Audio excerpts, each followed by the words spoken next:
Okay, wow, I like that energy. Everybody very excited. Okay, so I just need y'all to share. As I said, it's good. It's good. Okay, so I just later don't worry, got more time to talk. So okay, I need y'all to share 3 things. Okay, how many things?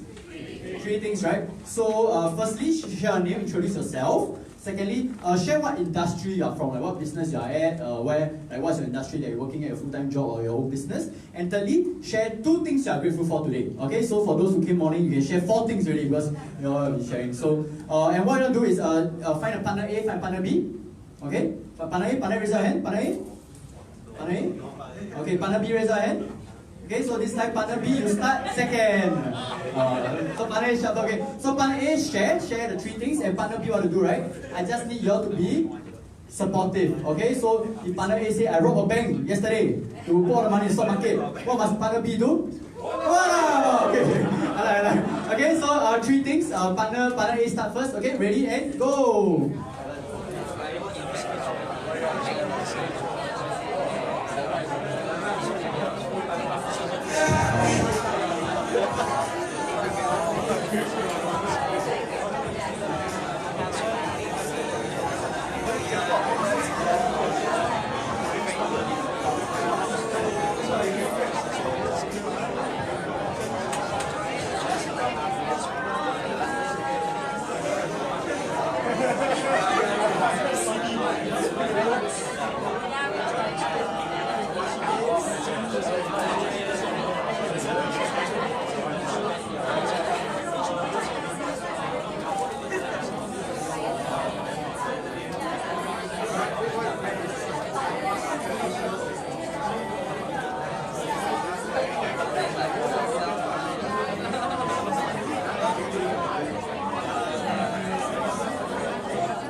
Alright, partner B, you can start. Okay, partner A, you can share it. Partner B, start. Okay, partner B, who you are, where you're from, and 2 things are grateful for. Okay, 2 things are grateful for.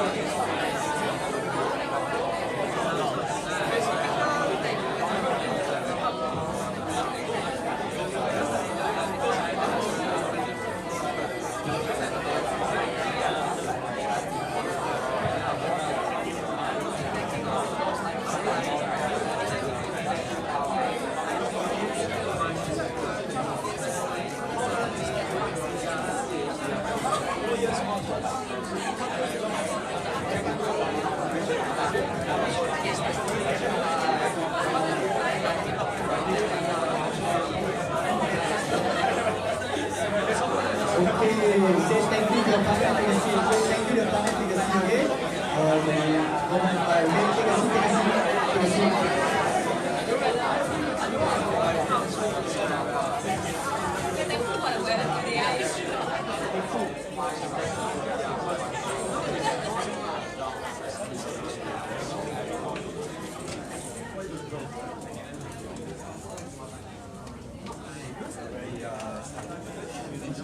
Take a seat, take a seat, take a seat.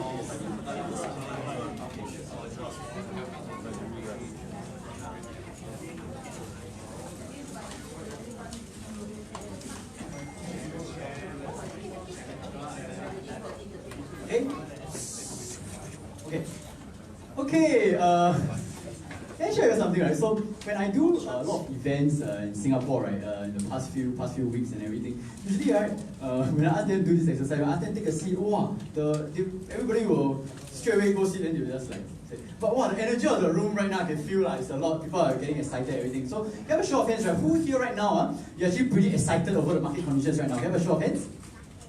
Alright, who here is actually at the same time also quite nervous about portfolio right now, you're still like not so sure what to do? Have a show of hands as well? Okay, a bit more excited, some nervous, right? So have a good show. Okay, just want to get a quick survey of the ground right now. Who here is from Buff Online School? That means you have attended our Buff Online School before.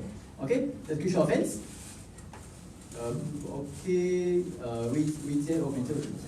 okay. Who here attended Options Millionaire Program? Raise your hands. Okay, slightly less. And who here is totally new to investing? That means you're pretty new, or you haven't invested, or you invested a bit, or you just invested in the stock market, but you're pretty new right now. Okay, guys, just a show of hands. Okay, so we have a good mix with some experienced investors, some a bit new, and some, but mostly a lot of people are excited, right? Which is why I guess a lot of people decided to come down. Okay, so before I go through the meat, right? So later, do you know we have a special guest coming? Do you know who's coming? Rash, so some of you know. So if you don't know Rash is my mentor. Last night we were just having a Zoom call with Kay as well. It was exciting lah. We were sleeping until quite late. We were having a very exciting Zoom call and everything. And yeah, so later Rash will come and share some of his stuff. And what you're going to do, right, what you should do is to ask him a lot of questions. Okay? Because he was supposed to attend a program in India, but because of the whole visa thing, he had to get blocked. And he couldn't fly. So it's a good thing for us lah. Yeah, for us lah. Got value. Okay, so what I'm going to do, right, I know a lot of people came in the morning. I'm just going to share a quick intro of myself. Because some of you know me, on social media, but don't really know what I do and what I stand for. I just share a very quick story, and then I'll just go into the meat. Is that okay? Alright, so I started my whole journey to investing, business, everything in about 2013, if I'm not wrong, 2012, 2013. And it didn't start that way, right? I actually entered after army. I actually I signed up for the school of FASS, so the Faculty of Arts and Social Sciences. And what happened is that there's something that happened in my family, right? So what happened is my mom actually contacted cancer, and there was one time, right? It was so bad until she had pneumonia. So the severe bout of pneumonia plus cancer. She was at a life critical stage, and she go for surgery and all. And what happened is one day she woke up from a surgery and she asked me this thing, right? She asked me, where was Daddy? Right? So the question is, where was Daddy? Right? And basically, he had to work. Right? He had to work to pay the bills, to pay medical bills, to still take care of family. He still had to work. And that day, like it really triggered my head, like, dude, I got to do something more to earn more income in my life, right? And so what I did is I changed to the business school. Right? And I started learning about business, right? So business school in NTU is not easy to get in, but I went in, I just studied my hardest. I wasn't the top student, I wasn't the smartest of writers, but I did my best, I worked my hardest, right? So what happened is after that, I did pretty okay. I went to a government-related job on the tech startup scene, right? So that's a pretty exciting stuff, and I managed to earn some decent income. But that was the time I met my girlfriend, Sharon. So some of you might have seen her on social media. I post about her, and within like the first, she was my project group mate in year 1, Sem 1. We only got together 5 years later. So you know what's the lesson learned? Slow and steady wins the race. So she's still my first girlfriend, who is my last as well. And so we talked about future, everything. I realized that, hey, Singapore is not so cheap. You actually have to save a lot of money for your renovation, your future, hopefully wedding, your BTO and everything. And so what happened is we decided to budget and save, right? To save for the future and everything. And one night we walked home, right? She was asking me, hey, where can we go for holiday that year, right? And because of budgeting, saving for the future, everything, I told her that I think this year we only can go to Malaysia, right? Nothing against Malaysia, but obviously she would have liked to go to somewhere further, right? Bangkok or whatever. And so she understood, she wasn't angry or upset, but I could see she was very disappointed, right? She was very disappointed. And that day, I told myself, like, yes, business school and all is good, but I got to work a lot harder for my future, because I don't want to be just stuck in saving money and going to like countries that I'm not really, as in Malaysia is good, right? But I want to go somewhere further than that and do it whenever I can, right? So that's when I started going to business, I went to investing, and I learned RASH and I learned about value investing. Some of you learned about it this morning. Was it good? Was it a good session? It was a good session, right? This morning, I learned about value investing, I learned a bit about options, and I did pretty okay. So investing, the thing about investing, right, is it's good, but it starts getting a bit boring, right? It starts getting a bit boring because all you do is what?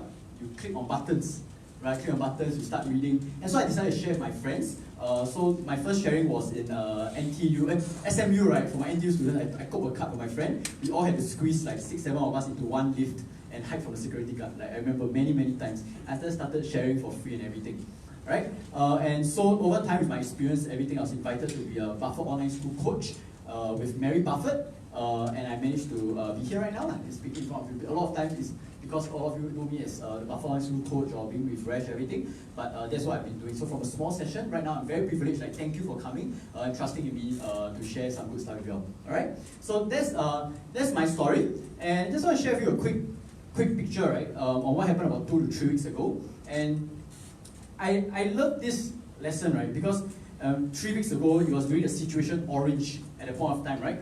People were queuing up 2 hours to buy supermarkets and everything. And I gathered them. They were courageous to come to one room and everything. And I told them about, like, dude, the market is going to be a lot more volatile, right? Please buy insurance. Please start buying insurance market. I told them about some things I'll share with you today, that I'll be sharing later. I told them, please buy insurance, okay? So, the thing is, right, one of my friends, I'm not going to share who, right, texted me this, right, hey, how's everything, and all. And so I asked her, hey, do you take action? She was like, no, I didn't. So she didn't, like, her portfolio was in the red line, right? And so I told her, like, hey, but she said, hey, don't. But what happened is, she heard the information I shared, she didn't take action. Did she achieve any results? No results. But someone heard, so she shared with her boyfriend. Right, her boyfriend, I also know him and everything. So the boyfriend heard what the girlfriend said, and he took action. So did he achieve any results? This time? Yeah, he did, right? Definitely did. So, yeah. But I know one thing she said, she's like, don't worry lah, anyway, his money is also my money, so all is well, all is well. But anyway, after a while, they did decide to take action, and yeah, they got some pretty good results. The past few weeks, I've been receiving a lot of results. You've seen on Insta stories and everything. They've been receiving some pretty good results, and all is because you can hear, you can listen to the same information, but you have to take what? Action. Take what? Action, right? So really take action, and that's something that I'm just going to invite you all today. Like, you can hear a lot of things, but take action. Okay? So how is today going to work, right? So what happened last time during the session I had, right? I wanted to share, when I organized this session, it was meant to be like about 10, 20 people. Like, and what I did is that run that I did was meant to be like just for friends, but I wanted to share a more public one. And so how it's going to work, right? And what we did that time is, it's a big group. Okay. So what I'm going to do is, I'm going to do a quick exercise, but what I'm going to do is right now is to share and leverage on each other's experiences. Okay? And the thing is, right now, right, I can have one idea, Kay can have one idea, Resh can have one idea, but what I'm doing is to leverage of everyone, and we all learn from all one another. Is that okay? Alright? So, we're going to do a quick exercise. We'll take about 10, 15 minutes, right? But I really, like, this one can really help you to identify a lot of opportunities. Okay? So I want you to take it seriously. I want you to take it seriously, okay? And we'll just spend the next 10 to 15 minutes in doing so. So I'll do a quick exercise, right? And of course, share your name, share your intro, you have done it already. Share. So one thing, right, is I need all of you to share about this thing, like in your industry, in your career, how is business? Okay? Just ask this one question, then you can share this answer. How is business for your own job, or for your own industry, or areas that you are very involved in? Okay? Like really just think through, hey, how is business? Do you observe some things, if you're doing a bit less customers, everything? Next, right now, in your own personal experience, right, what sectors you feel have the most potential? Okay? To buy, to sell, up to you. What sectors do you feel have the most potential right now? And think of some companies that are inside. Is that okay? Just think through, like, we'll do a mastermind, we'll do a brainstorming session together. And lastly, number 4, right, just to warm everyone up, how has your activity been in the market? Okay? So you don't really have to share your personal results, everything, but how has your activity, how's your strategy like in the market? Okay? Is there any question? Alright, so what we do, right, is we have a good big group number of people. So let me see how many tables. 1, 2, 3, 4, 5, 6, 7, 8, 9, 10. Okay, so what you do is you'll just share your tables. I think everyone has at least 4 or 5 people, right? Right? 4 or 5 people. So everyone just please take at least about 2 minutes to share these few things, right? Think through, take about 2 minutes. And what happened is at the end, please, I know Singaporeans are a bit paiseh and everything, please appoint one representative. Okay? In the table, please appoint one representative at the end. And then the representative, what I'm just going to have you to share what you have learned from conversation, everyone. Is that okay? Right? Any questions about this exercise? Right? Okay, so what you're going to do, we're going to spend about 10 to 15 minutes, but please, everyone has a chance, and do share openly, right? We really want to learn, really want to benefit from one another here. And from there, right, after we discuss, come together, of course, I'm going to share with you the ideas, talking to Resh, talking to Pete, talking to Kay, like what are the ideas that we have as well, then we can all learn together. Is that good? Alright, so take about 15 minutes, whoever is interested can get started and then appoint a representative, okay? Ready, and go!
So you don't get all your answers in one like notepads that you can share easier. So the representation is easier for the person to share, okay?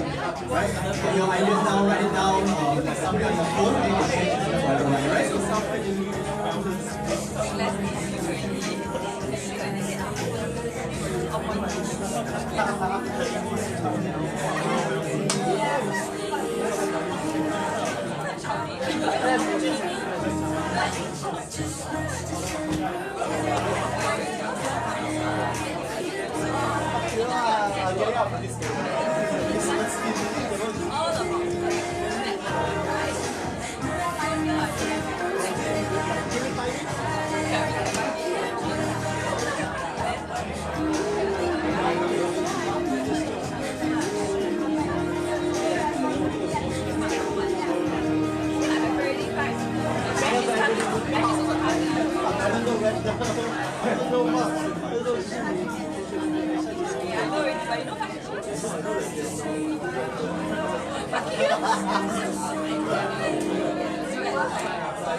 Alright, appoint your representative. Okay, appoint your representative to share.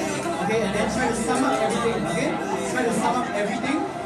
Try to sum up everything. Then you will have the representative share. Okay. Appoint one, then try to sum it up. Okay, sum it up.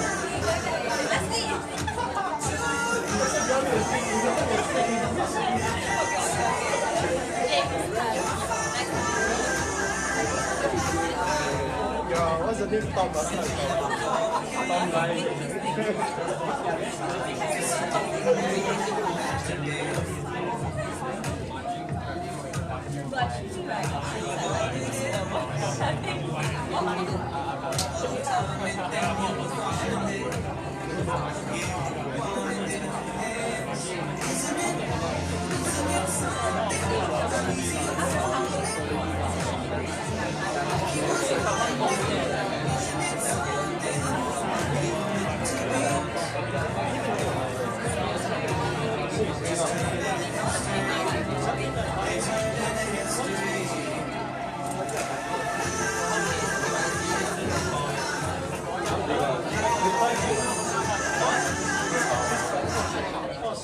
Alright, okay. Take your partner.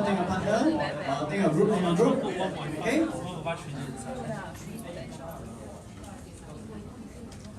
Alright, so everyone okay? Everyone has a good chance to share? Okay? And yeah, so one thing is really like, hey, exchange your experiences with one another. Okay, and yeah, so like really, what I'm going to do right now is, Elsa, okay? Your table okay?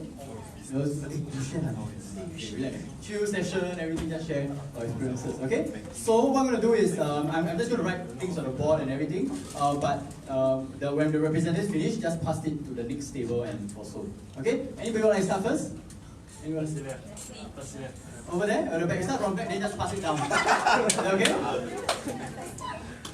Who's the ambassador? Unfortunately, it's me. So, how do I start? So I just jump to number 3 and number 4, right? Industry, how's your general industry? Just share like, hey, everyone, where is it from? Or my name's Leslie. I worked in a bank, but I'm in a corporate function. I'm in business continuity. So of course, in business continuity, business is really good because everyone's activating their BCP. In terms of retail, I think our cards application and whatnot is dropping right now. And I'm quite sure, as you guys know, the retail sector, I'm jumping to number 3, it's not doing well. We all write notes, honestly, all these things are good. Like, as you don't like to write notes. Yeah, but don't blame me if I say anything wrong. On the ground information. Why is not tips, by the way? On the ground information, all this is good. Okay, yeah, sorry. So I think the most potential right now would be travel industry, but I'm not sure when it will, when is the trial, when it will collapse to the bottom. So don't catch a falling knife on this. So I'm thinking cruise stocks. Some of the cruise stocks have dropped more than half in value. Can't remember the names. So how has been your activity in the market? I've not done anything. Okay. And Faciliated also shared that the retail market is not doing well. She's in the fast-moving consumer goods sector, and the products are not moving. So she's worried about her employment also.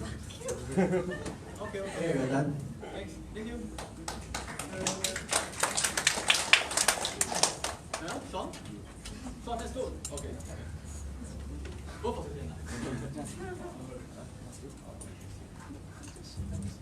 Okay, hi everyone, my name is Sean, and currently right now I'm a full-time options trader and retail investor. So I think we're discussing just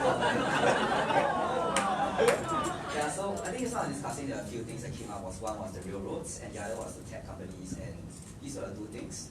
And I think personally for the activities in the market for the group here is that some of us have not started, some of us have gone a little bit, and I think generally what we're here to look for is to really learn how we can take advantage of the current situation to profit our portfolios. Look, I know we're all here to take advantage. So at least for the table, right? Hey, how's business been and everything? Like Anderson can share anything. Like, what do you think? Like, how is business? I think right for the railroads, right, it's not doing that well lah. Because there's a lot of I think debts from loan from government and stuff. And normally the fares don't really cover the maintenance costs and stuff. So actually, I think it's a quite bad investment lah. Okay. Railroad. Any specific companies are looking at for railroads? No. Because Okay, I just got general, yeah. But personally, what do you work at? SMRT. SMRT, okay. So right now, do you all know if traffic is going down and everything? Or is it right now in Singapore actually still I quite? think it's going down by about 25 to 30% during peak hours. Because of the speed thing in a lot of companies. Okay, business going down. Okay. Yeah, anyone else? Not so much. What sectors do you feel the most potential besides railroads?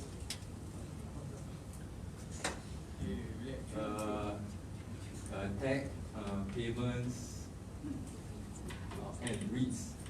REITs? Yeah. That's the three things. Because IT. Tech. in general. IT tech. Alright, thank you. A good round of applause.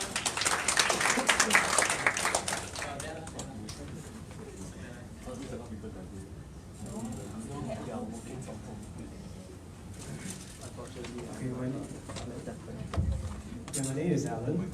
Currently, I'm in the medical device industry. Oh, nice. Okay. So currently, I think it's a bit slow in terms of my business. So, but in terms of the company, because mine is an American company, so most of our data is actually stored using cloud. So I would say that for tech companies that is into cloud computing, I think Microsoft is one of them. Yep. Google and Salesforce. Yep. Because we are using Salesforce as one of our platforms for all our storage. So I think these stocks might be potential in a way. Potentially up or down? I'm not sure. So for medical device, is it still a bit harder now, or do you all get industry updates from your CEO or anything? Is there anything you feel that you can share regarding the medical side? A bit slow in terms of global, because our market is actually, our companies actually rely mostly on China, and recently I think China has been quite affected as a business. So other countries have to really push up their sales. So mostly it's still Southeast Asia, Australia. Yep. So we rely on this group, on these countries to really help the cover up gap from China. Okay. Yeah. What sort of sales if you can share Clear alliance. And which what was it about and everything?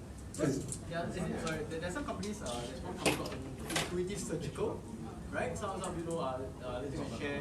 They sell precision engineering. Instead of having the surgeons doing it, it's the robots, right? And they're actually doing very well over the years. But I think right now there's a slight down because of they expect that there'll be less sales from hospitals. Right now they care more about the beds, getting a bed instead of the equipment. Yeah. Thanks for sharing. And anything else? Didn't you anything? I know you then. I don't want to teach you. So I'm working in the cybersecurity industry. So for right now, business is as usual. That's good news, huh? For Singapore, there's a lot of government agencies that are engaging our companies to perform cybersecurity services, same as last year. So there's no drop in it. I think for cybersecurity, we are looking at a lot of people using the coronavirus as a means of phishing or hacking people. There's an increased rise in this kind of instances. Even though the markets are tanking, there are actually a lot more vulnerabilities out there in the wild.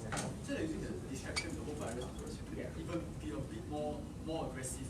Correct. Yes, And you all can sense as you all have data to track it. Yeah, we're actually seeing that. So either way, I think cybersecurity will just continue. The same. Yeah.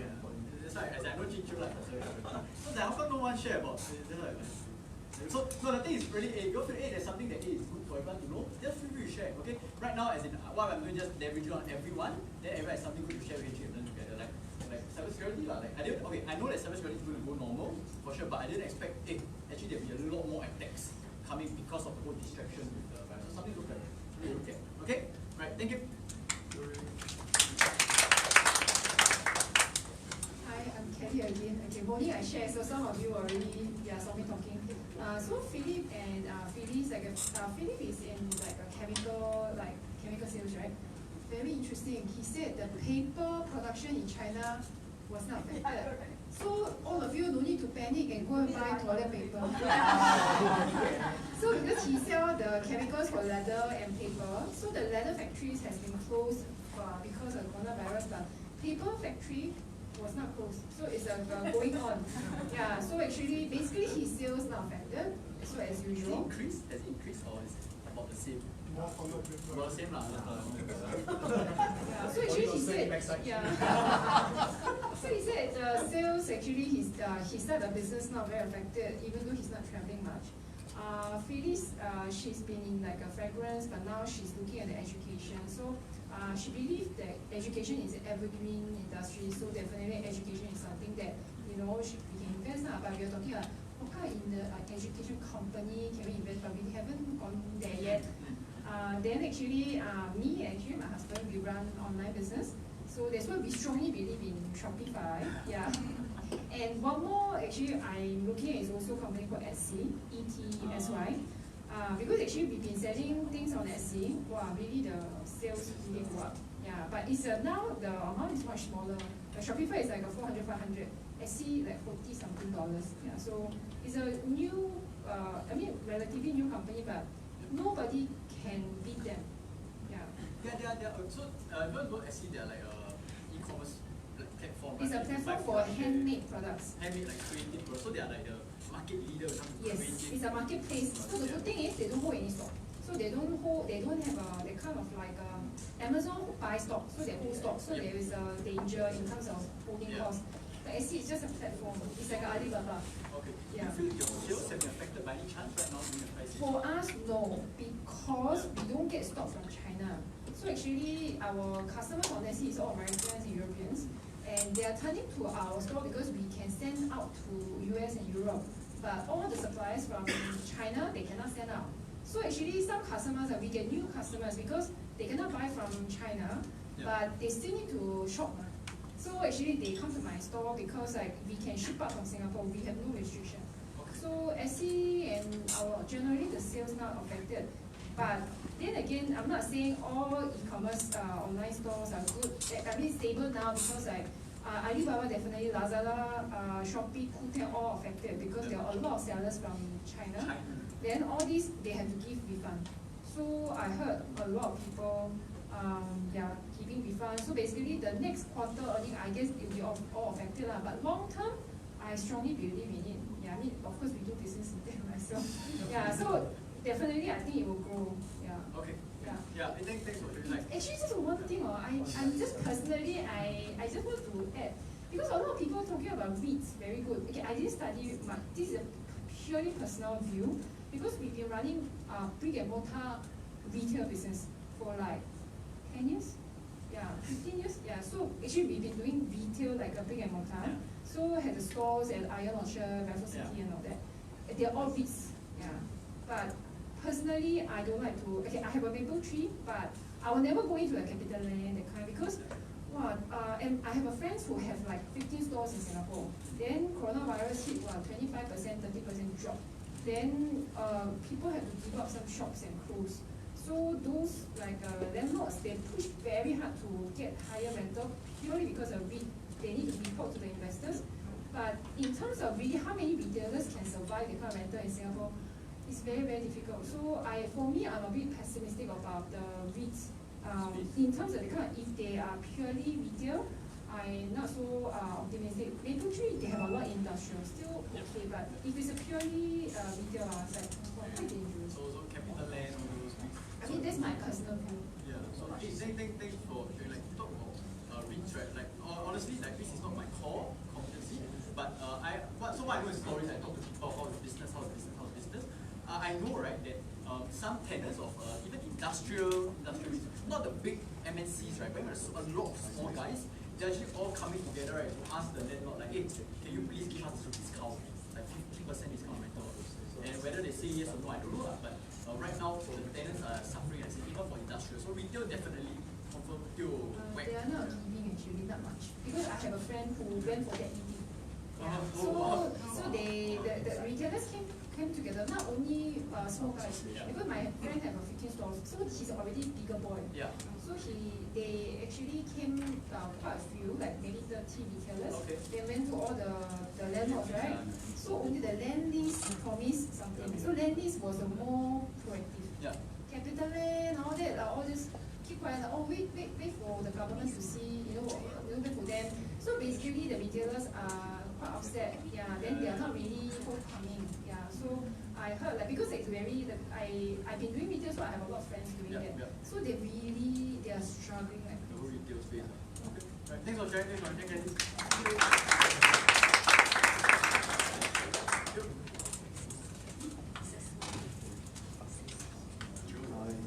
Okay, I'm Faciliated. For myself, I'm a civil servant, so business is worse because I need to do more stuff. So we discussed that we thought that some sectors have the most potential. Those that are not mentioned are like well-being, meditation-ish stuff. Well-being. Yeah, actually, it's my idea. Then some online platforms like Zoom, medicine, healthcare. Yeah, and how has our activity been for our team? We are all relatively new guys. Yeah, someone just bought stock yesterday. That's about it. Okay. So like any for individual industries like this banking, how has it been so far? Okay, so yeah, I'm in banking, right? So I think generally there is a bit of sort of wait and see in terms of lending to our corporates and SMEs, because we don't know how the coronavirus will hit them. But generally from my side, because I'm handling FX and rates to corporate clients, we still see strong activity for hedging space, especially with the volatile markets the last week. A lot of clients are taking advantage to enter into option structures as well, like those target redemption forwards. In terms of interest rates hedging, because we see interest rates have been going so low, even below 1% for the same space, there are clients who are entering into IRS as well as buying interest rate caps, even at like 1.5% for 3 years. Interest rate caps is basically buy instrument that just earn some sort of fixed interest rate. Is it like it's some fixed? It's sort of like you're capping the interest rate on your effective interest rate on like your loan. Okay. It's like a call option on it's like buying a call option on interest rates. Okay. Wow. Yeah, but generally, like, do you feel like the customers, the retails, the corporates, like, how right now is like, are they really looking to borrow money right now in this current climate, like based on if now is like you just want to get your sensing on the ground. Probably they are interested to get the lending, but from bank side, maybe in terms of the credit committee, they might be still a bit of a wait and see attitude. Okay. Yeah, thanks. Thank you.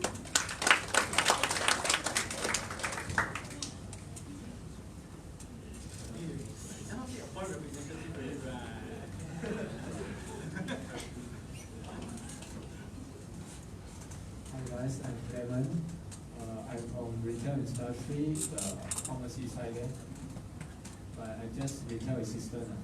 What I observed this month is the situation become a bit stable already. Because last month, almost every day people come here and ask us, do you got mask? It becomes stable already. Give up already. So you see the people, right? When you see the people, right? You feel like, hey, like okay, I know orange period, everybody was like wearing masks, like 80% of the people wearing masks. Every day I come and ask, got mask or not? Every day say don't have. We don't know where it come. We really don't know. Okay. So there are still people asking for it, and doing. Now it's That's favor. Okay. Yeah, a few days come one person. Nice. Anything else from the table? Oh. Sectors, what do you After find? we discuss, see the payment sector still okay. Payments Because still okay? now people use card more than use cash. Yep.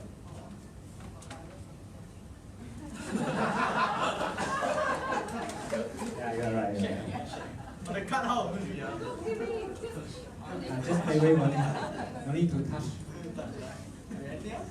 Then the healthcare, maybe medicine side. Good time, bad time, people don't want to see doctor if they're sick, they still need to buy medicines. And the technology one, more about the fintech, financial technology. Fintech. Fintech is a broad term, so financial technology, but what exactly the fintech space? Generally, just have confidence in like your DBS, your PayNow, and your Pay-as-you-one.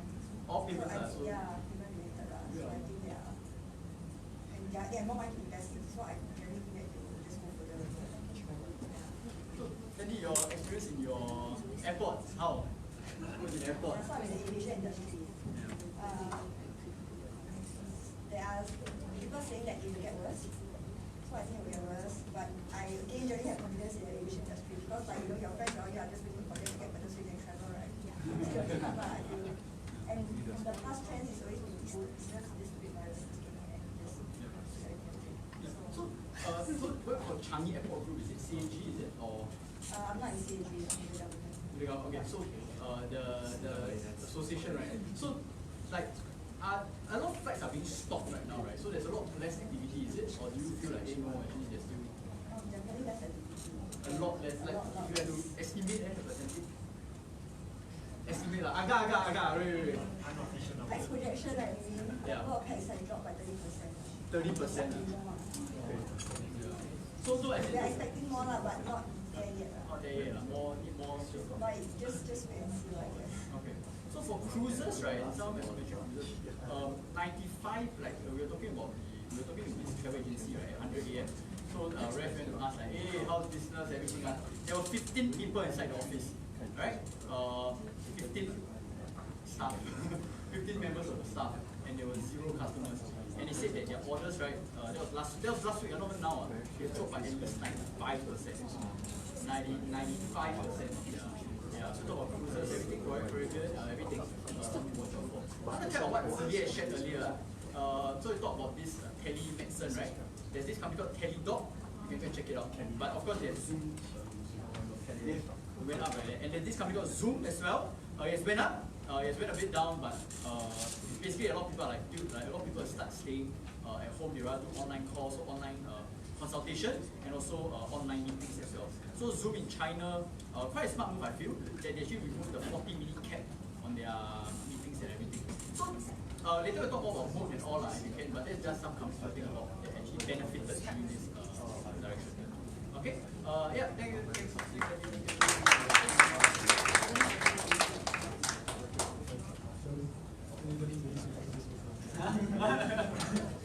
My name is Darius. Industries represented here are travel, marketing, insurance, and logistics. I think the ones that are hit the worst are travel and logistics. Yep, logistics. Sorry, hospitality, not travel. Okay. So, not as many visitors coming. Locally, I think shared earlier was over 30 paid leave across the entire industry. Under the hospitality of Faciliated. It's common to what's happening in the travel industry and aviation also. For logistics, supply chains are disrupted. I think one thing that people don't quite know outside of logistics is that a lot of cargo, international cargo is flown by passenger flights, not on freighters. Right? So when travel is affected, logistics is also affected. So it's unable to. If your flight are cancelled, you mean that we delayed and everything. Yes. So when flights out of China are disrupted, then you have a very huge shortage of supply. Okay. I mean, China is the manufacturing hub of the world. So a lot of supply chains are being disrupted. So So in terms of sectors we look at potential, we're looking at things like robotics, autonomous vehicles, things which run humans. So even in such situations that it is running. So technology, like B2B technology, software companies, stuff that can continue running, not susceptible to supply chain risk, even work from home also, because I was working from home. Yeah, and long term also, okay, clean energy also, for sustainability. In the long run, right? Definitely go up. So yeah, just whole logistics, because we do a lot of logistics people, at least in my circle, right? Like, I think listed companies you feel that will be getting a huge hit and everything, but so because there is still demand, right? It's just that you can't need to supply. So like any company you see that is going to get a huge hit. This is hard to say actually. I think it will get worse, especially for the very international ones, because now there's the spread going all over various continents. Yep. Those with very international types of operations will be especially hit.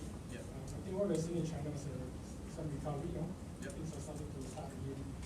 So at least in the Asia Pacific region, things should stabilize. Okay. But we're looking at Europe, US, these places. Yeah. When you have flight bans, basically your entire supply chain shut off for So like, I mean, I don't know much about logistics. I guess DHL, FedEx, they are quite screwed. Right? yeah, DHL, FedEx are the big ones. So, Right. don't say anything. Where's K? Where's K? Oh. He's my research partner. Anything else on the table? Hospitality. So hospitality right now, I read from this guy called Gabriel Wong, right? Some people know him and everything. Like he was saying like, wow, now all the atas hotel in Singapore at 50% off. Staycation, what lobster laksa. Apparently a lot of people talk about this small lobster laksa so cheap. Everybody asks me where is it. And it's like from like $40, it's like $14 in a hotel. Lobster laksa and it's like okay lah.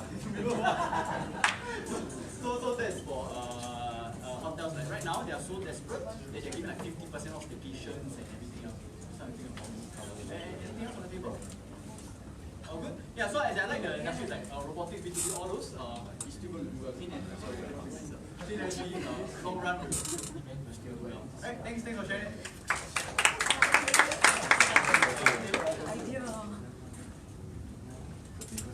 Go, let's go.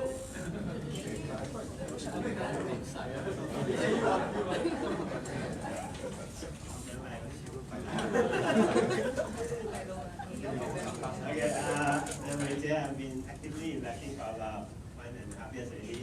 So my industry is in network marketing for health and wellness and supplements. So no impact, business as usual. No impact. Is it more people want to be healthy, take oil and everything? Like. Still people want to be healthy. So they want to ask me, got discount or not? I said no discount, price is still the same.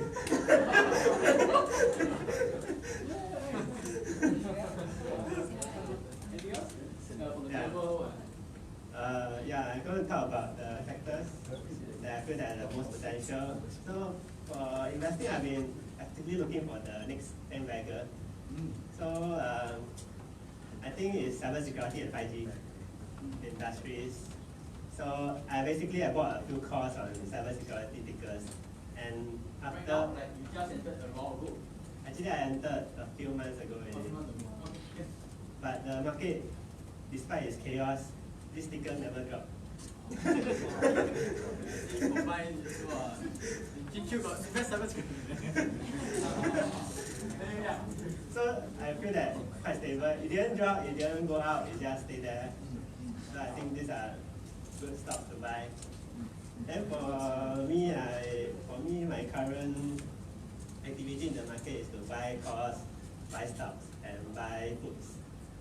So those tickers that I think that will drop, I will just buy puts so to catch the fall. And if it's like cybersecurity, I'll buy calls. Buy this good stocks like Disney or what, I can buy it at a good price and buy stocks. That's good. Especially like if you buy stocks, especially buy stocks, like I always like the previous morning I told right, you buy Disney right now, buy Disney, you go for 1 year meditation retreat in India, no crisis, wake up, use the money profit, go and buy a Disneyland ticket. Yeah, like it's a good strategy, just buying the stocks and just not reading the news. Not reading the news.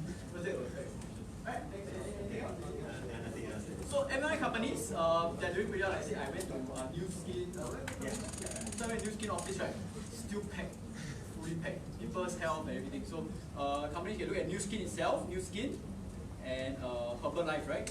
Someone shared about Herbalife as well. Okay, so you can check out this one. Thank you.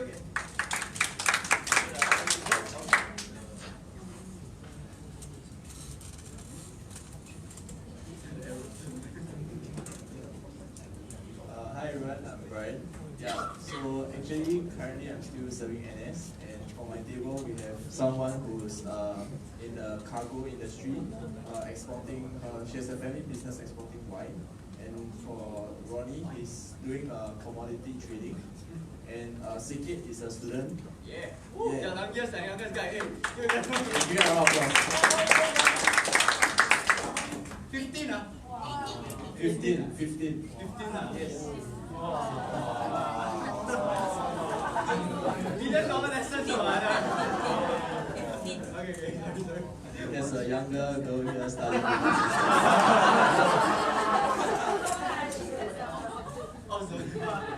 Yeah, so actually, I think there's a very similar idea about Disney on this table, right? So we think that we are looking at Elsa actually entered Disney at about $90. Yeah, $92. Yeah, and you took profit already. Yeah, but okay. Yeah, so Sikit for himself is looking at payment companies. He feels that payment companies is like is a future because we will definitely need to use PayWave and all these kind of other things, right? And Ronnie shared his experience. You wanna share with everyone else your learning? Okay. Actually, I bought into Disney like 2-3 weeks ago at 135 because I saw a good option at 135. Then I thought I got it very cheap, and cheap became cheaper.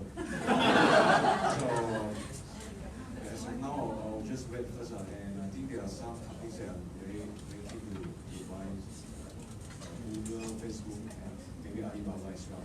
These are companies that I think that the PE as of now is kind of attractive to me. It's not the lowest yet, so let's see. Baba actually doing very well. Baba has barely dropped, right? I think not too much, maybe from 220 to about 180 or 190. But anyway, good. Those companies are great. Anything else? How's business? How's your I'm a commodity trader. I'm doing futures trading of palm oil. Palm oil is basically edible oil. Right now, it didn't really affect me that much because I'm trading futures instead of physical palm. But the thing is, as of now, it's very, very uncertain. So we actually stay out of the market as well. Do you see more people buying commodities as a hedge, or do you think most people are still selling and getting cash for themselves? Like what I said, I'm trading futures. So right now, So for instance, crude oil last week actually dropped to 26. So if you are talking about buying, but can get lower because if I'm not wrong, the cost to produce crude oil per barrel is about what 30 or something like that, 28 somewhere there. But if you were to buy, I'm not sure how the market will. It may go down even further, right? I'm not too sure. Okay, hey, thanks, thank you.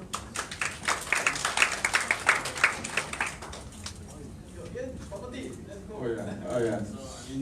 Mark did the intro for me already. My name is Ian. I'm in real estate.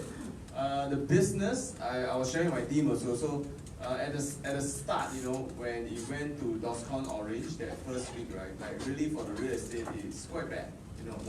My business went silent. So I took a break, basically.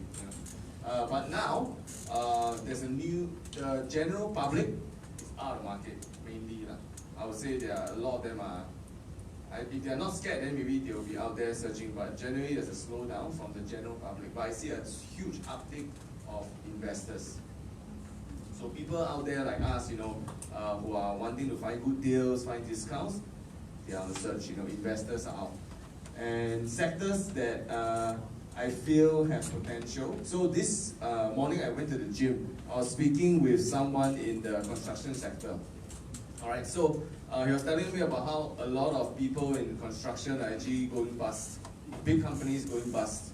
all right, only due to cash flow problem, because China is the main exporter of a lot of the raw materials and parts. So when these shipments get delayed, all right, they cannot do the job. And in construction is, you do the job first, then you get paid.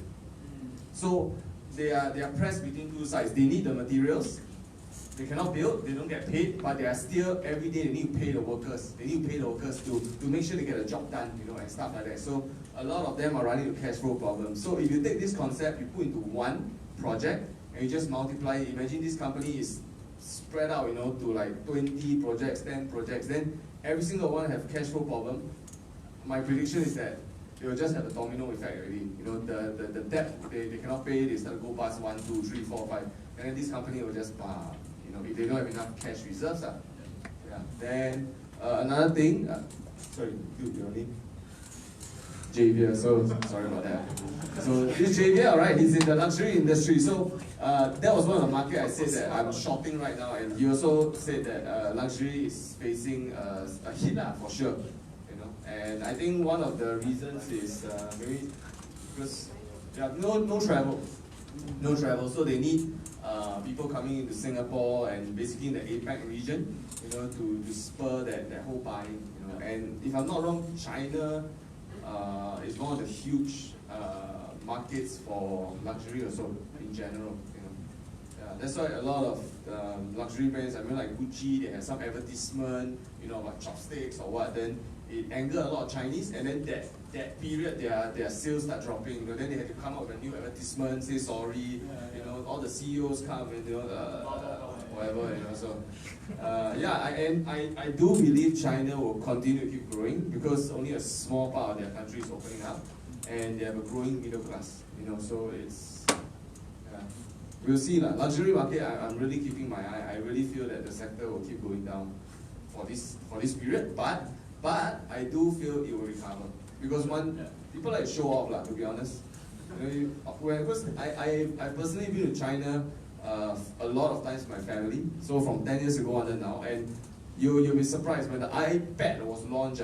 I tell you, everybody in China who had money buy iPad because they want to show off that, you know, I don't have an iPhone, is for poor people. Use iPad. Hello? Wait?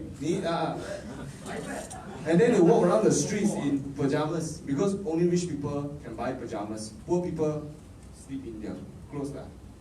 Yeah. So it's a very different mindset. You know. So to me, does it have potential to increase? Yeah, if everybody, you know, want to show off, you know, and that's the whole wave of luxury. I feel luxury markets, they will not enter online presence so fast yet. People still want to be seen in an LV store, you know. They don't want to know, hey, where you buy a bag online? No, they want to see, I'm buying my bag in LV. You saw me walk out of LV, walk into LV, queuing at LV, you know. There's this whole status, you know, which I feel everybody have that. You know, they want to show off kind of thing. Yeah. So as investors, we just need to take advantage, right? Yeah. Thank you.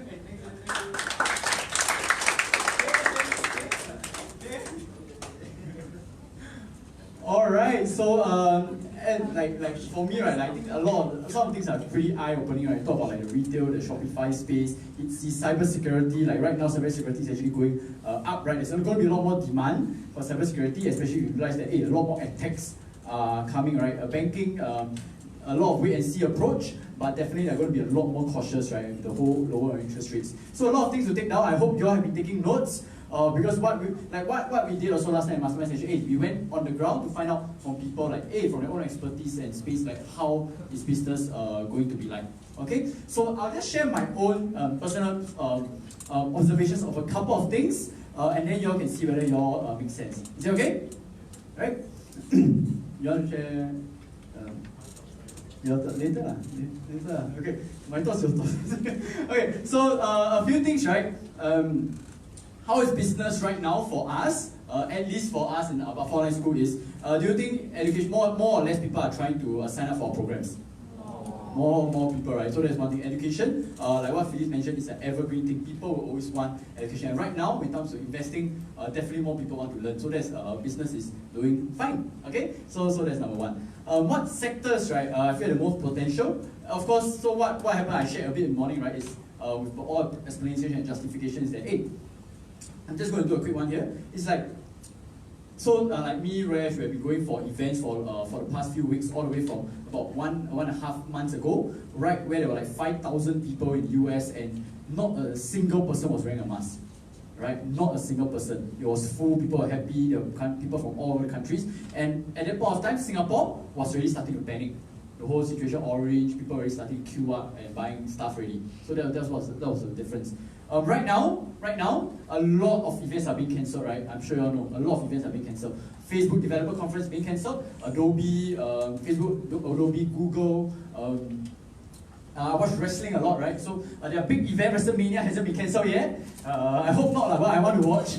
But what happened is, the SmackDown, Raw, all the normal shows, they actually have no more live spectators already. It's all going to be a training center. They're going to get affected. There's some like bodybuilding events called the Arnold Schwarzenegger's Classic or something like. It's all going to be cancelled. Huge events. South by Southwest. Some of you might know it's one of the biggest events in the US that's held every year. The whole thing got cancelled, which was huge. And a lot of these are being cancelled upside down, left, right, center. So the question is, this is one observation, right? From this observation alone, which industries do you think will be affected because of this? Right? So one thing, definitely payments, right? Payments will be affected. Definitely people will spend less, people will go overseas, they won't go overseas, they'll spend less, and payments will be definitely affected in the short run. Okay? Payments definitely. Next, besides payments, travel is going to go down. I'm sure most of you know that travel is going to go way down. We talk about planes, right? Planes, just yesterday, we had a colleague that had to cancel her flight, right? She was supposed to go for an event, it was cancelled, and it was United Airlines, right? And what United Airlines said is that, okay, we'll provide a full refund, but please wait 2 months for it. Okay, so on one level we're like, oh yeah, it's very nice of the airlines to give the refunds, but at the same time it means what? Airlines are screwed for this period of time. Me and Raj went to KL last Thursday, and like out of the whole plane, 300, 500 people capacity, there was only 38 people. Right? So airlines is going to be hugely affected. Interestingly, I found this one last week around, is that, hey, with all this virus, what's going to happen? Less people are going to go out, less people are going to use Uber. Right? Around the world, less people are going to use Uber. And when I read the news and everything, I realized that, hey, for Uber, at least for Uber, not for Lyft, Uber, at least about 20% of their travel, their revenue, right, actually comes from trips to and fro from the airport. Right? And it's going to be, so don't even talk about general travel, like to the airport itself, their whole chunk is going to go severely down. Every time I see on the Grab, every time I see on taxi, I ask how is business, right? And what's the only one answer they give? Bad, right? It has been going down. Petrol station, I buy from auntie, hey, you toy in got more cars, all down. It's been going down. Okay, so that's one thing for travel as well. What sectors do I think has the most potential to go down right now? Anything to do with the travel space as well. So railroad companies, you can check it out as well. I haven't done it yet, but railroad companies definitely going to be affected as well. I think that's definitely given. Logistics, thanks man. I think logistics is something that I haven't really thought of yet. The whole logistics space, what's going to happen to them.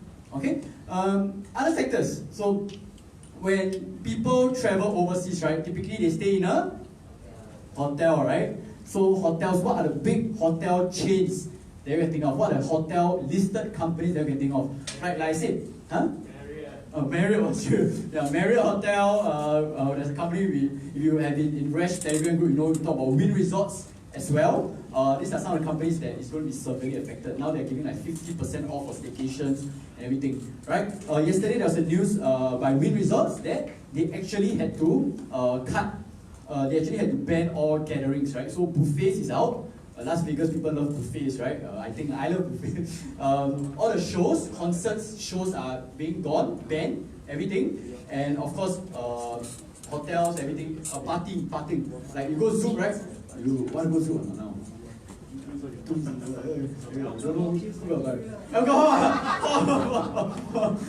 So all the party clubs, everything, all is going to be severely affected, right? There's one company I searched, right? Okay, like it's a micro cap company, but I was looking for companies to look at, right? There's this one called PRTY, Party, right?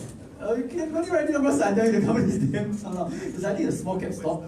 2 nights ago it dropped by 50%, 54% actually, right? And you got like fitness centers, gyms, there have been less people as well, so you can look at some companies in that. But from what I know, big companies that are listed in the fitness, partying space couldn't really find. If you have, please let me know lah. Okay, please let me know. All right. So what else? What is going to go up, right? For sure, like in the long run, like we know that most of these industries are going to go up. They're going to be high middle class and everything. Right now, there's going to be a lot of noise on this company called Zoom, right? Zoom, what's the ticker symbol? ZM, right? What do some people think the ticker symbol is? ZOM. So ZOM also went up. Really, really. I think Z also went up, but I don't know is it because of serious.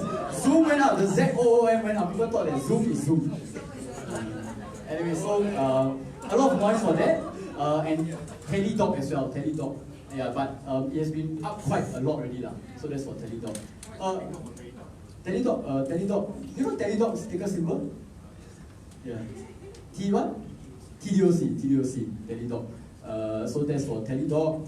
One last thing. Cruises, right? Okay, so cruises, right? There are 2 big companies. You all know Royal Caribbean, RCL, and second, NCLH. I don't even know the company, but I hear that name over and over again. So a lot of people say, hey, dude, people will confirm ride cruise again in 5 years time, 5 months time. Maybe people start riding, right? But people still definitely. And if you look at companies like RCL, the financials are very strong for sure. If morning, right, you have been around, you know how I look at financials, right? RCL is very strong. But one thing, so I also learned from Resh when I interviewed one of the top investors in Singapore, is that something you have to take note for cruises is that a lot of their staff is actually contract staff, right? So some of them, they are not even on their payroll if the ship don't go. So that's one thing, right? They're only like staff, full-time staff most of the time is those people that run it on a regular basis, like those that maintain the ship, right? But one big thing to look at is that, hey, all these ships, there's this huge thing called depreciation.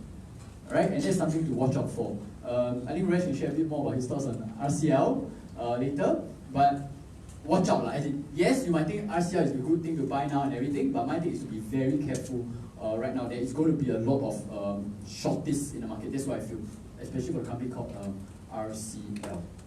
Okay? Any quick questions? Any quick questions? I just tried to share a lot of what, like almost all of like what am I looking at and everything right now. Any quick questions?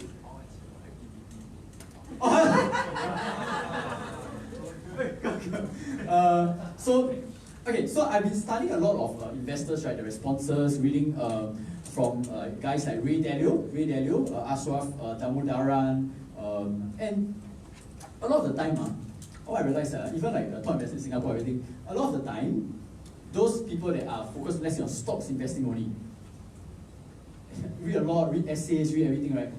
Just 2 things lah. Short term, bearish. Long term, that's it. That's it. Like, will cases continue to go up in the next few weeks? Yes, right? So right now, I think I also shared this morning that, hey, when you talk about a lot of the times, right, humans generally, we only think of one kind of uptrend, right? We only think of linear, right? It's a human thing for sure. But if you talk about the crisis, and Bill Gates have been saying this is 2014, that the next time a pandemic comes, it's going to be a freaking crazy thing. I think there was a 2014 article he wrote. There's all going to be exponential, right? So the only one, I think the only 2 that kind of went against this. Firstly is China lah. So of course China, the authoritarian regimes, getting them to have drones to follow them around, limiting how much you can go out, everything, putting a gun if you, I don't know about the gun thing, but making sure that, hey, you better follow rules and better quarantine yourself. That's one. What's the other country you feel that has if you hear me already this morning, then don't say an answer. What do you think is the other country? Korea? No, not Korea. Singapore, right? Singapore, what happened? 2, 3, 5, okay, 2, bam, 12, down, 13, the Safra Jurong dinner. 1 dinner was all it took for the cases to start spiking up, right? And of course the countries and everything, right? So Singapore's the other one, and in terms of limiting, right? I know, of course, Singapore is not going to be as crazy as China, but if you are quarantined at home in Singapore, you have a Cisco officer attached to you, right? Yeah, for the building, for the area. And what happened is, they will call you 4 times, video call a day, right? And well, Right. So they call you 4 times a day, and one time, right, one of my friends employed from China, so he came from China, he was quarantined, and there was one time he was in the toilet, he said okay, he didn't answer the phone, and what happened, right, a few minutes later, right, the Cisco officer came on the door already. Right? And that's like, we are very blessed to be in Singapore. That's one thing, we are very blessed. They're putting a lot of resources, a lot of investments to making sure that, hey, if you're quarantined, better quarantine yourself. And so the thing is, 4 times a day they'll call you. If after the 4th time, right, then people are like, hey, I can go out already lah. Hey, chill, today I can go out. But what do you think is around all the HDB blocks and everything? Yeah, so no drones lah, but at least got some cameras to follow and watch you out. So that's for Singapore, right? And yeah, but that's for Singapore and China, and Korea is doing pretty well in terms of handling cases. And I know they're issuing this kind of drug that is meant to actually like reduce the mortality rate of AIDS patients. But that's one thing. But a lot of countries right now, like I was looking at it last week, that UK just started. That was last week, right? UK just started. Spain, Portugal, Canada, India, Qatar, all just started, right? And so what happened last week is I already started doing a few put positions on the market already, on these few markets, because 1 case, 5 case, 10 case, firstly those are reported cases. In a lot of countries like US and Europe, right, it's very hard to get tested. You have to pay like thousands of dollars, $1,500 for US to get tested, or you must be like dying, like you must have pneumonia already, then you start testing you. Because they have very limited tests, and like they feel they are still very messy, right? I heard another story, right? I think last night or 2 nights ago, like in Canada, like some of the doctors think that, hey, even if all the nurse has to do to handle someone with the positive, that the patient, right, a patient that already got positive, is just to wear gloves and mask. Right, so these are the things that are happening on the ground. I'm reading Twitter, I'm reading, asking people on the ground. I have a friend that's in exchange of Canada asking me what's happening, and a lot of crazy things are going on. And so, I'm not here to spread fear, right, for sure, but I'm here to like, hey, the market sell down. Then sell down, but the market chaos, right, is just getting started. Right, it's just getting started. So short-term bearish, but of course, all this will pass, right? All this will pass in the long run. Companies will do it. And there's this book by this guy called Nassim Taleb. Not sure if you all know. Just write it here, right? And so he wrote 2 big books, right? That I think will be very relevant for us right now. First one is called The Black Swan, right? And black swans are like huge events that are unexpected, can cause massive shocks in the system, right? And that's Nassim Taleb. And right now, do you think it's a black swan? That's a huge black swan, right? So that's one. Secondly, is this book called Anti-Fragile, right? And so what happens in Anti-Fragile is like, hey, when there are huge shocks and huge destruction of systems, right? What happens is actually when the system starts recovering, they actually get better, because they'll start putting more rigorous systems, start rigorous tests to get to handle such situations better. All right. So you look at SARS, right? SARS, which are the countries that mostly got affected? Singapore, right? And so Singapore, do you think they'll be handling it very well, right? US or, yeah.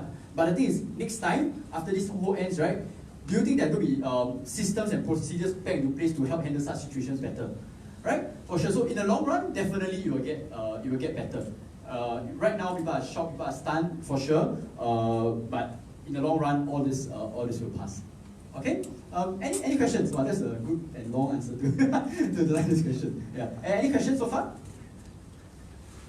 Yeah, was it a bit of info overload? Yeah, but anyway, I kind of answered this thing called will there be a recession? So I put this slide like last week before the recession actually happened. Okay. Resh, do you want to share your quick thoughts? No. Okay. Later we'll go through. Okay, so what I'm going to do right now, because we have 3:30, I'm going to have a 10 to 15 minute break. But at the same time, right, please don't just go to the toilet, rest, and use your phone, social media, everything. Please, right, when you all come back from your rest, go discuss what you all have learned for the past 1.5 hours. What are some sectors you're looking at, some of the businesses you're looking at, and yeah, then we'll take it from there. Is that okay? All right, so 10 to 15 minutes break. I'll call you when ready. Okay, ready and go.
Okay,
Yeah.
Alright, take a seat.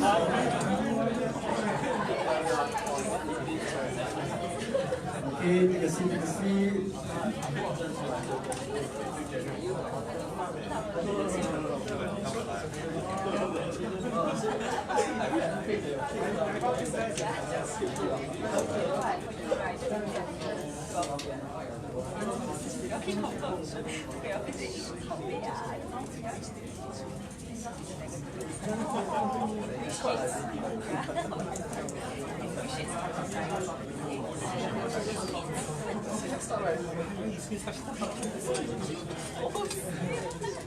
Alright, so I hope you guys have gotten some, do you think I've gotten some good ideas in the previous session? Right? Do you think I've gotten some good ideas? Yeah, okay, I think you're still being excited and everything, right? Okay, all good. So can I just have all of you to stand up right now? Stand. Okay, why don't you just to stretch up. Do a quick stretch before we go to the next part. Okay, do a quick stretch. Okay, then stretch down. Please careful your back, careful your back, okay? Alright, stretch to the side, stretch to your right. Okay, stretch the other side. Okay, your shoulder roll, shoulder front. Oh, some of you haven't done it all. Shoulder back. Okay, take a seat. Okay.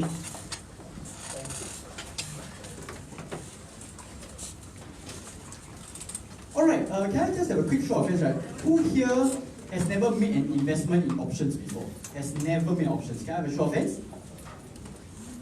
Okay, thank you. So, like I said, right, like a morning session is a bit more for beginners, a bit more for people who are starting out, and then afternoon, I might want to go a bit more faster, might go a bit more advanced. So the thing is, some of you might know what I'm talking about, some of you might not, but if you don't, it's completely okay. Alright, it's completely okay. Like don't worry much about it. If all you want to do, for example, is to buy stocks and hold for the long run, you'll be fine. But if you want to be a bit more active, you want to take advantage of the market crisis, the opportunity right now, right? Then try to catch whatever you can. Okay, and I shared earlier in the morning, like, hey, we have the Options Millionaire program. Seats are filling out. If you are interested, find out. I'm going to do a quick sharing later on that as well. Okay, all right. So a few opportunities right now, and what I do is I use a lot of potential option strategies, right? So I'm just going to do a quick recap of what options are.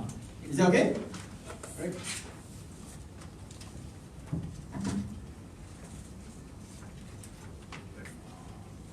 So just a quick recap, right?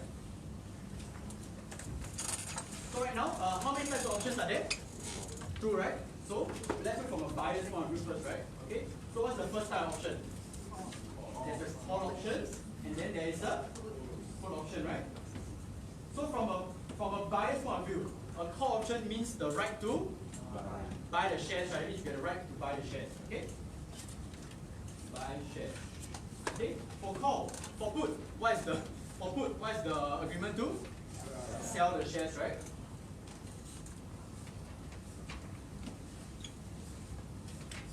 Okay, so next one is regarding when you want to talk about buy call, okay, buy call.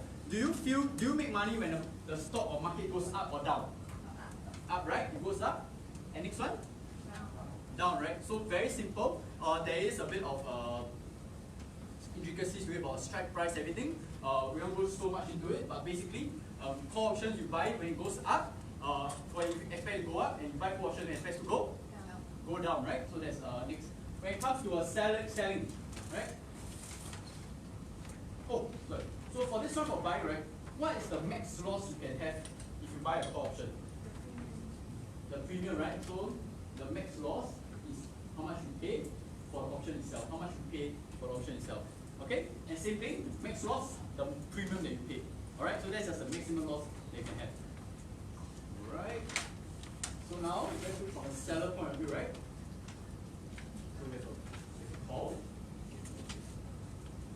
Okay? So when you are selling a call option, you are having the obligation to remember, when you buy the option, it's an agreement to buy the shares, right? So if you are a seller of the call option, it's an agreement to sell the shares. That means you are obligated to sell the shares if you get exercised, okay? Sell the shares, okay? For put, when you want to sell a put option, it means that you have an agreement to buy the shares, okay? So to do a sell call, what do you need? If you want to sell shares, what do you need? You need the stocks itself, you need the shares itself, okay?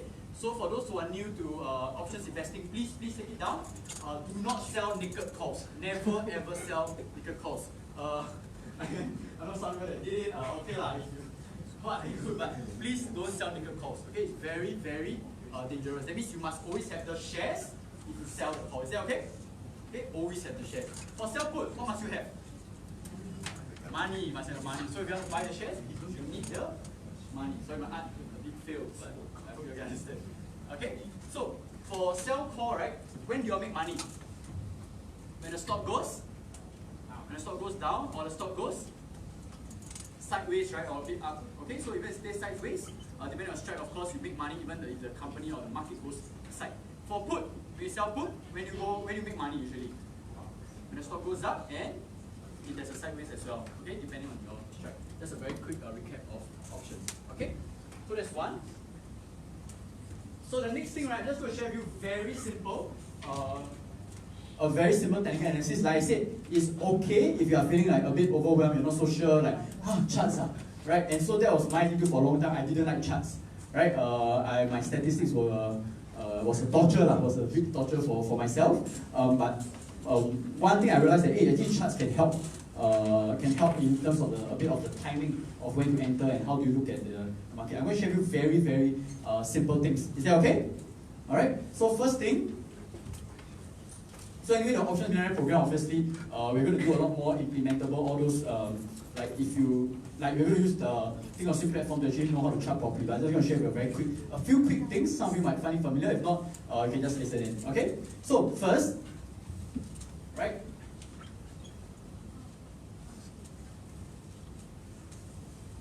Okay, so look at this, right? Firstly, what we're going to look at, right? First thing for charts, we're going to look at is whether there is a support, right? A support or resistance. Okay, so support, right, is basically through the historical prices of the stock, right? Where has it traditionally gone into? Whether is it a resistance or is it a support? Okay, and so, right, for example, if I draw a line, the line not very good lah. But if the line, right, what happens is if you see a line here, and a lot of it at the time the lows and has been touching it, for example, and then that's what we call a support. Okay, so it's just basically what you can do. Those who have in a program, everything you have done it yourself, is where like if you draw a line, is where a lot of the lows touch, and that's called support. Okay, so what happens typically during a support? If you throw a ball to the floor, what will happen? You'll bounce back, right? So that's typically what happens. Is it okay? Right. The other one is this thing called resistance.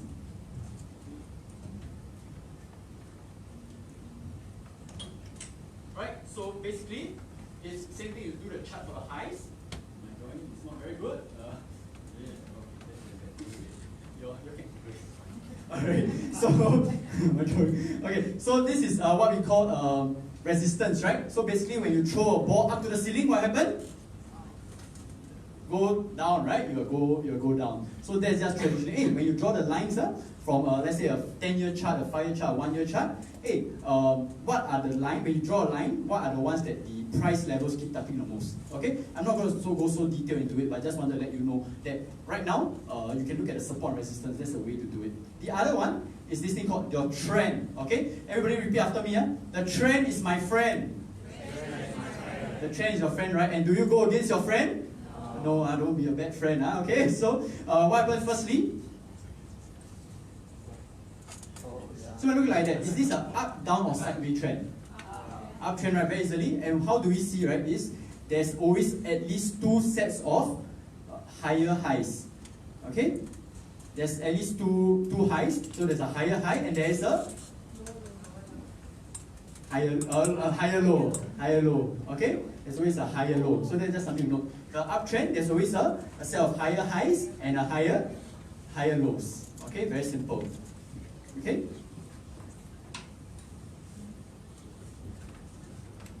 Okay, so for the next one, for the downtrend, right? Very similar, right?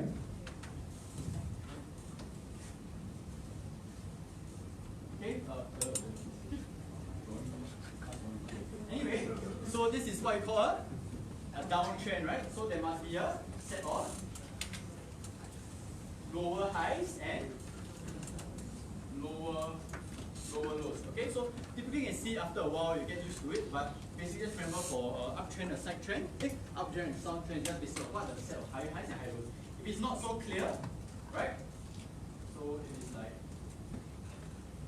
for example, it's like that, it's what we call a sideways trend. It's called a sideways trend. That means the chart is not so obvious yet. So something to know is that in the long term, right? Let's say for 10 years, in a 10-year term, it can be an uptrend. Like for a 10 years chart, you can look at it. I'll try to show you later if you're using Think or Swim. And in a one year trend, right, for example, it could be a downtrend as well. So just something to look out for. So there can be trends by the minute, trends by the second, trends by the hours. Like you can do it anytime, like whatever time frame that you want. Okay? I'll just do a quick one just to show you. Is that okay? Just a very quick one. So especially if you're using Think or Swim, right? This is what, as if you sign up, it's free. If you join our program, you get 90% discount options and everything. But let me see. Alamak. Okay, I'll show it to you all later then.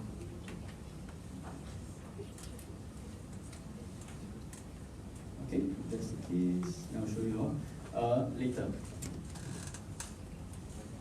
Okay, so the next thing to know is that for besides technical analysis, one thing that right now I want to look at is right now, do you think the market in the short term is up or downtrend? Downtrend, right? That means downtrend, right? It's been selling like mad, right? Gapping down, going down like crazy. But in the long term for the US market, what is it? It's still an uptrend. It's still a strong uptrend. Okay? I asked this in the morning as well. But if you look at Singapore, the STI, right? And if you look at the Malaysia market, for example, the Malaysia market, right? I think the STI equivalent, it has hit this 10-year low, right? It has hit like the recession, like the pre-recession levels. That means if you have been investing in the STI or the Malaysian market for the past 10 years, okay, going up, you are now back to where you started from. Something to just take note. Okay, so that's US versus Singapore versus Malaysia. All right, everyone okay with technical analysis? That's a very simple, quick one. Okay, let me just see if I can.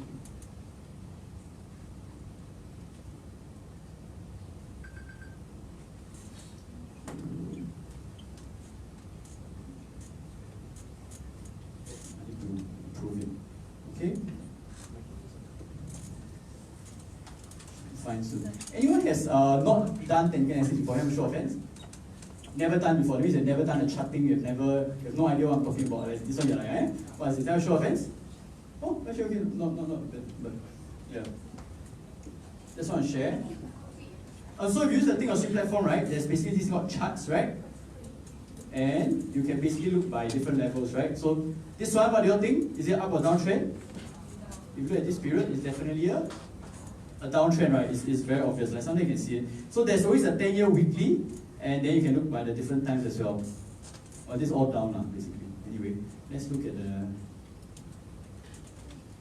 look at the US market. Okay, so right now this is down, right? This is a 1 year chart. It has hit about lower than a 1 year thing, but if you look at 10 years, it's technically still an uptrend. Okay, just something to know. So I just want you to take a look. All right, so that is it for technical analysis.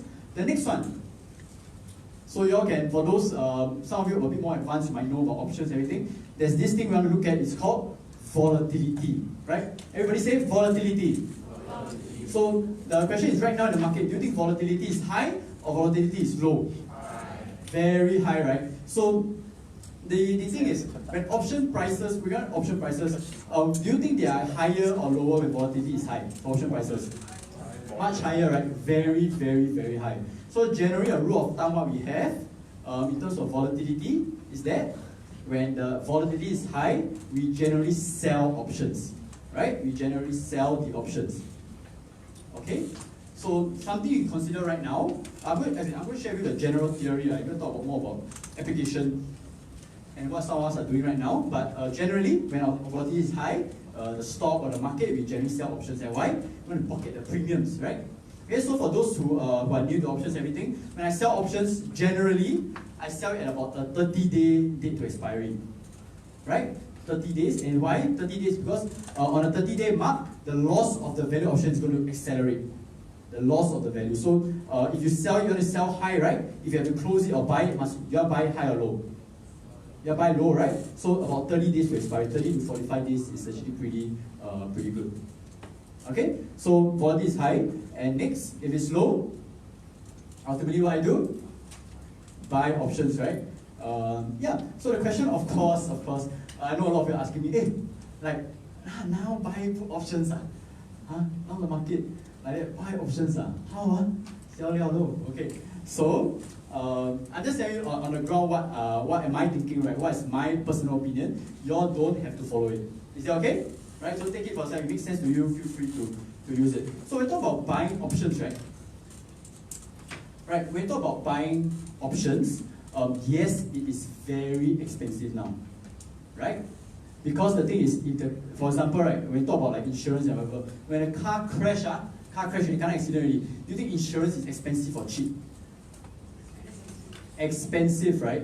And so right now, definitely insurance, the put options, if I want to buy a put option, or if I want to buy a call option actually, it's going to be very high. Okay? So a few things you can do. Firstly, right, you can, if right now you don't be so active, right, you can buy stocks and sell call options.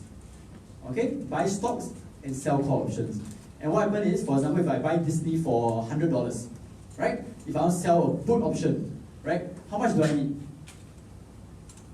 I need 100. Remember, I need the money when I sell option. Okay, so $100 times 100 equals to, I need $10,000 to sell put option. Okay, for those who are starting out, it's okay. Don't worry. You all will master it by the end of the program. Okay, so you need a $10,000. You firstly need the cash, but that's for selling put option. If I want to buy the stock, right, what I can do is I buy 100 shares of Disney at 100 times $10,000, and I sell a call. So I sell a call of, let's say, a strike 105. So the thing is, a few things can happen, right? Firstly, if Disney's shares, right, stay below 105, what will happen?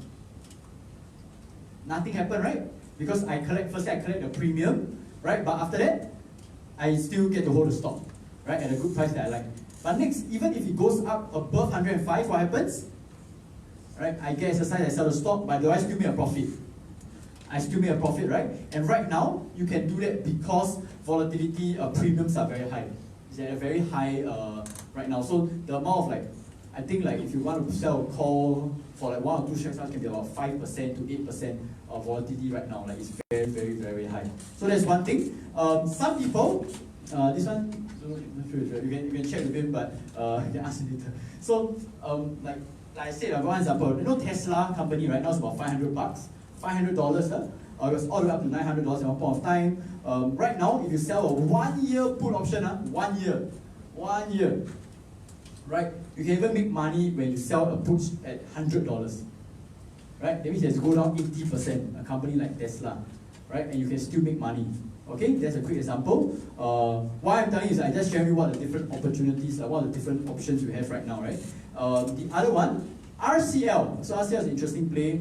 For me, I'm staying out of RCL right now. I think there's too much things going on. I feel that there might be a potential, to me, I feel like, right now, do you know RCL is going up or down? You all know it's going down, it's a cruise, right? So, when I look at it last week, right, the lowest put, last time was about $100, $120, I think, for RCL, right? And then the lowest strike at that point of time, if you want to sell a put, the lowest of the lowest is about $40. $40. Okay? And what happened is, right now they are releasing even more options, more strike prices, so all the way now to $17.50.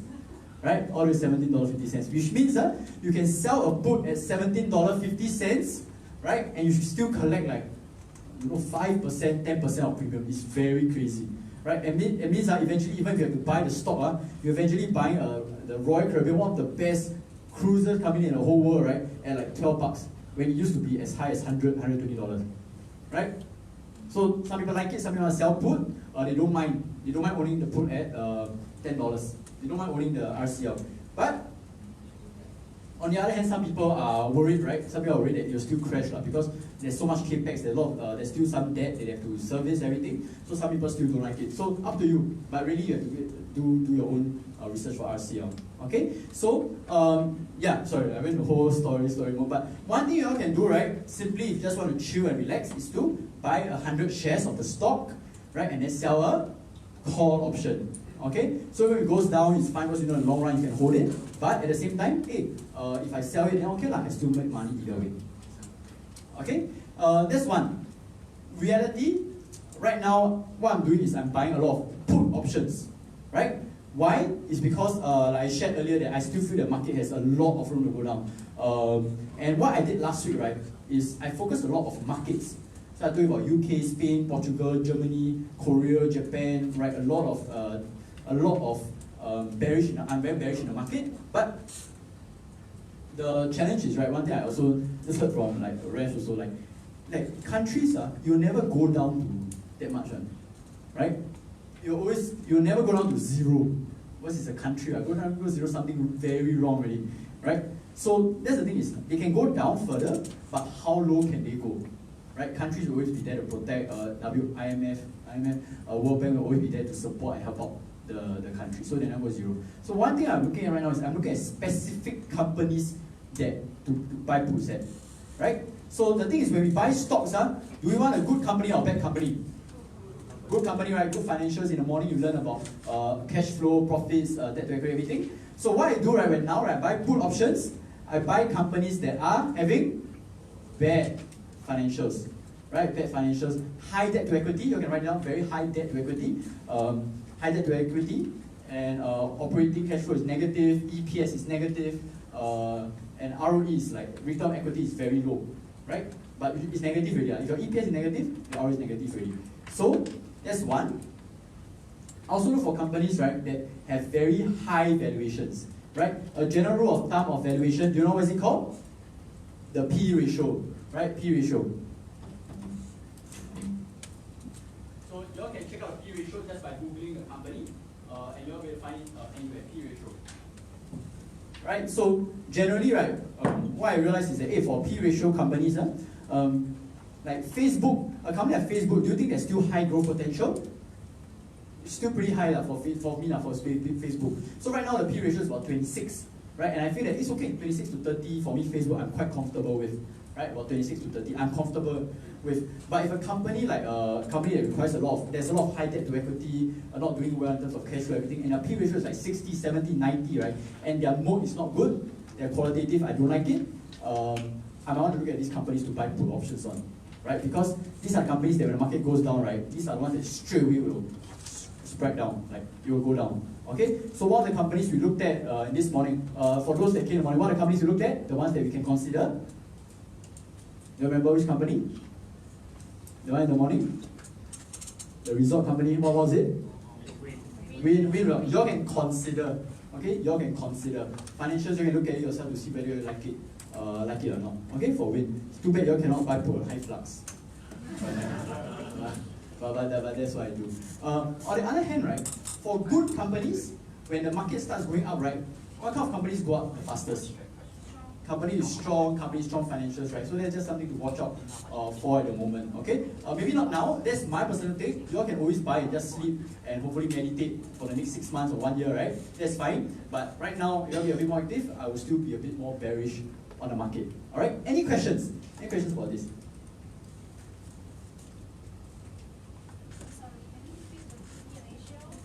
So P ratio is a general valuation method for the company, and so depending on company, so if you feel there's a higher growth, the higher the P ratio. So Facebook, I feel that from 26 to 30 is fine, but for if it's like win result, if let's say the P ratio is 60 or 90, I wouldn't really like it, yeah.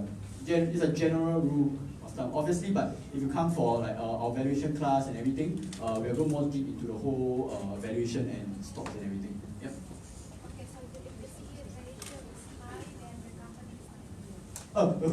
It's just generally expensive. Yeah, so firstly, right, I'll find a company that I don't like, that I think that financials is very bad. Right, so you came in the morning, right? You know what the financials I look at? Basically opposite. Opposite, right? Opposite is bad. And then, especially if they're high, then not very good lah. Yeah. Okay, the next thing, y'all can write it down is, what we did is we actually look at the 10-year chart of the company. 10-year chart, right? And just find out what's the lowest lah. That's just a general rule of thumb of how low it can go. Okay, guys, all this what I'm sharing with y'all, good stuff. Okay, like it's good stuff. Okay, so 10-year chart. Okay, what's the lowest? And then there's a general sensing of how low it could potentially go. Okay. No questions, huh? Okay, so there's something to think about. What are companies that, financially I don't really like it, those that might be, look at, we've been talking so much about one industry to get affected, industries get affected, plus poor financials, right? Plus very high valuations equals to, you can buy put options if you like. Alright? So next, what I do, I buy insurance. It's going to be a bit overlap of what I shared, but first one is, I buy puts and stocks. Right? I buy puts on markets or stocks. So the thing is, right? Everybody here has insurance. Who doesn't have any insurance at all? Hold on. Even if you're from army, they give you very cheap insurance and everything, right? So, so the thing is, right now, like 3 weeks ago, 4 weeks ago, I was with my friends. I was like, hey, it might be time to start buying insurance in your portfolio, right? Because it's going to get a lot more volatile. Even before the virus, right? There was the whole Iran crisis, US-Iran tensions, the bushfires in Australia, interest rate is going to get like whacked, and everything. And so yes, the market will go in the long run, right? But I did want to buy some insurance to protect myself in case. So when the market goes down, I can still earn money. But the thing is, if I buy a put option, right, and the market goes up, should I be happy? Generally, should I be happy if I buy insurance? If I don't use it, right? People won't say, right? If I go travel to Bangkok and I buy insurance, I don't use it. It's a good thing, right? If I use it, means something really wrong will happen. Okay, so I had a conversation with a few friends, right? They're telling me like, hey, I bought put option, then I lose money. Why Then it's very sad, like you cannot sleep at night, right? And so the thing is like, hey, if your majority in stocks and that one loses, that's fine. But imagine if you went down, that put option could have recovered your losses. Right? So that's something to think about. A lot of people, I know now's the whole exciting time, but even when a bullish time, right, I would actually talk about, hey, how can I buy some insurance that, hey, even the market goes down, I'm still okay, because I have a put option to carry me. But even the stock market goes up, right, even my option value lose, right, I still lose it, I'm still happy overall, because my stocks are still doing fine. You'll get what I mean? You'll get what I'm thinking? Yeah.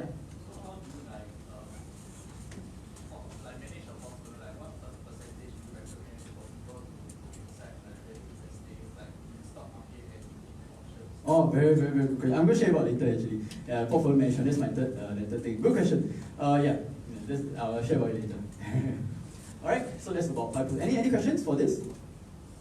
Okay, so I buy puts. Next one, I buy calls. Okay, so so later we have Sean. He's going to our full-time options. investor is going to share with some cool, exciting stuff about portfolio. But basically, what you can consider is buying, hedging by buying gold or buying bonds, everything. So bond is this one called TLT. It's a 20-year USD bond. You can check it out. But right now it's very expensive. But VIX is this thing called the volatility index. Okay, some of you know, some of you don't, but that's called the volatility index. During the times of nice bullish times, right? Wow. Okay, so nice bullish times, it can go all the way down to about $12 to $11. Okay, all the way down, $11, $12. But when it spikes up, it's a fear, the fear spikes up, it can go all the way to like right now it's about $70. Right? So imagine you bought an option on it, bought one call option, right?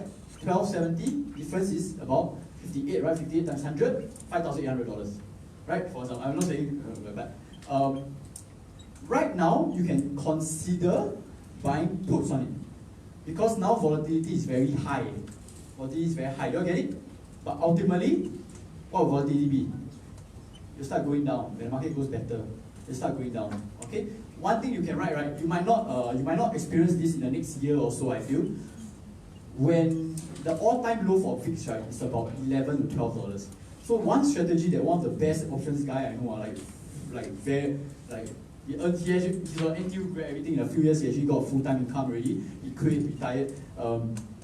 Is basically every time VIX goes to 11 or 12, right, 11 or 12, what do you think he'll do?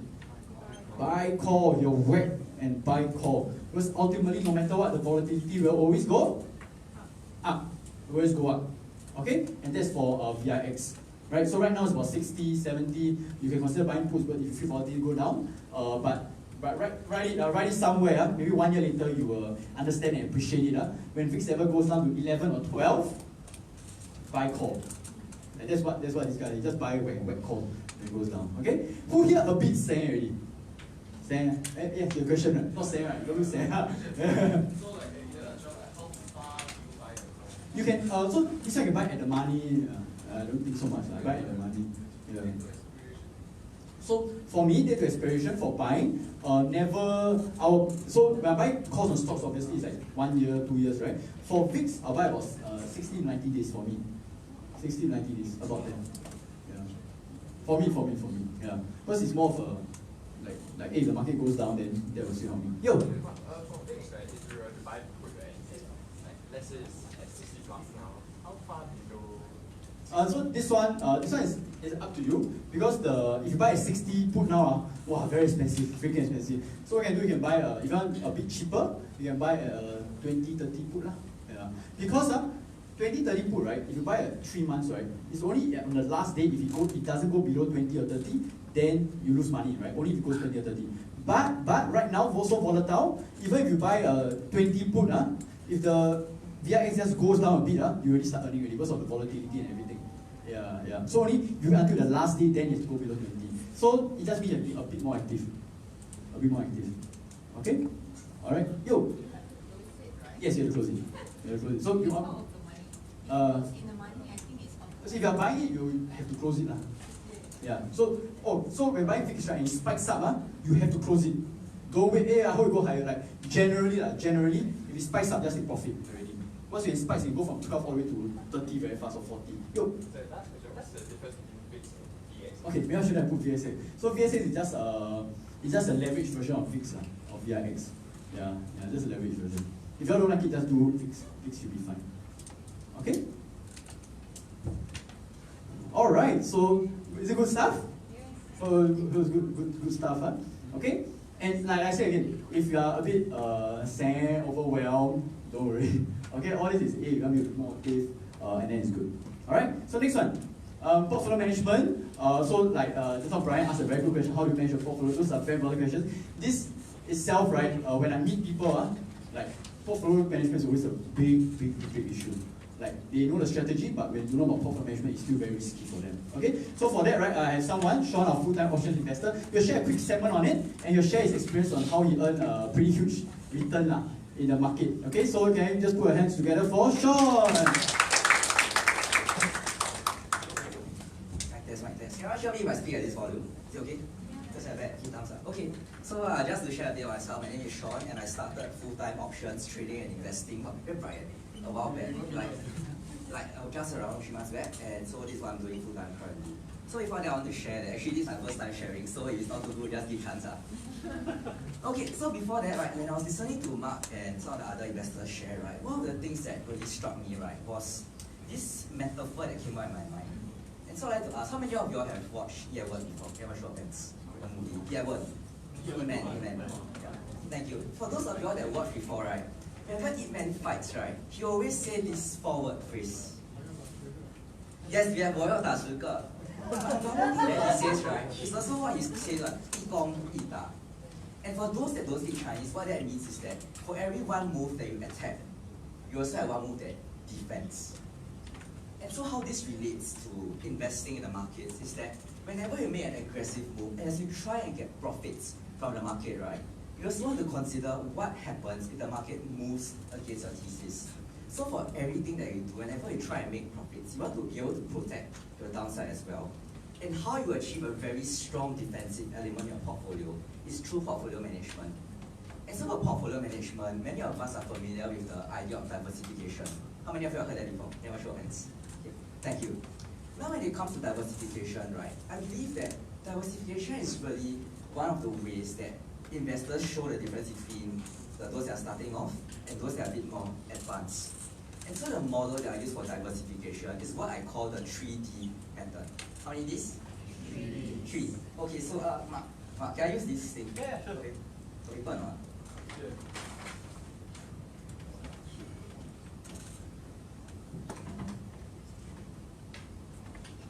Okay, I speak out the mic, everyone hear me. Is it okay? Yeah. Okay, so the first style of diversification that most of us will know, right, is called stock. And so what I mean by stock, right, is that most of us are familiar with the maxim, don't put all your eggs in one basket. Who has heard that before? Thank you. So this is what I call the first level. Because no matter what stock you buy, right, there is always the chance that right, something may happen. And in that case, right, if all your capital is in maybe one stock, right, and it goes sour, right, that's not a very pleasant situation. So what we do on the first level, right, is we try and own a basket of stocks. And what Rash advocates for, right, is that you have around like what he calls a team of 11 stocks. And that's the number of stocks you want in your portfolio. And so that's the first level. And now it's on the second and third level, right? I believe that's where you can really see the difference between the better investors and those that are perhaps starting off. And so I already hear the second third elements. Okay. The second element, right, is something that is quite simple, but I think most people forget, is this. Time. So what I mean by time, right, is that sometimes when we buy a stock, right, you know that feeling when you buy the stock already, you're very happy, right? Then suddenly, right, the next day, the stock just go down, right? Like, I don't know why, right, it's something about the stock market, There's sometimes, I just like, they don't like post whatever you believe in, right? After you buy, right, somehow the thing will just go down, You know what I'm talking about? Somehow, like, who has experienced a stock going down before? Thank you. Somehow it just happens. And so the thing is that, I'm going to show you two situations, okay? So let's call the first situation, situation A. Situation A, let's say I have 10K. I must stand here very quiet.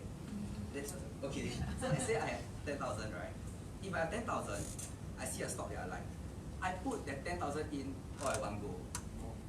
Yes, correct. And then straight away, right? What happens from there is that if the stock price go down, right, all your capital is tied up. And I said pointed out already, that's not a very good thing to do. But now we have option B. So what you do in option B, right, is that out of that 10,000, right, you split it up into 3 chunks. 3K, 3K, 4K. So when the price first drop to your entry price, right, show your first 3K go in. So if the stock price goes further down, right, what do? Another 3K in. So the thing is that compared to the first situation, right, you are not stuck with no options. When you diversify by time, right, you now have different levels and different entry prices you can get. And so really, right, I need to touch it. And then my touch, right, if the thing go down even further, right, what you do? The last 4K go in. And so what happens is that you're not just decreasing, you're not just having more options, but as you do this, right, you also notice, right, your average price for the stock, right, that you bought is dropping also. So maybe at the start you buy is like, maybe like, let's say 300 shares for $100. Then you have another 300 shares, 400 shares for like $90. And then the last one maybe you have $60. So when you add everything up, right, your total average cost is brought down. And this is a very powerful concept, right? Because when you look at it in the long term, right, this difference that you save, right, can actually amplify our ROI by quite a lot if you do the math and everything. Does that make sense? Okay. So this is the second level, which is diversification by type. And now I go on to my favorite part, and this is actually where, disclaimer, it's not my full portfolio, but I have a trade that gave me a 995% return. And somewhere around there. 1,000. Yeah, it's 1,000% ROI. And this is the last thing that I really like. It's called diversification. Okay. It's called diversification by asset. So for those that are familiar with like some of the names that like Mark mentioned, like this person called Ray Dalio, right? What he advocates for is something called all-weather portfolio. You can check that out, Ray Dalio's all-weather portfolio. And we can write this down if you might see some people writing, so I'll stop for a while. Okay, so within his portfolio, right, for those that are more experienced, right, they don't just hold stocks. They also hold other assets that move in a different characteristic from stocks. An example of that will be bonds, like as Mark shared just now, right? The TLT is a good example.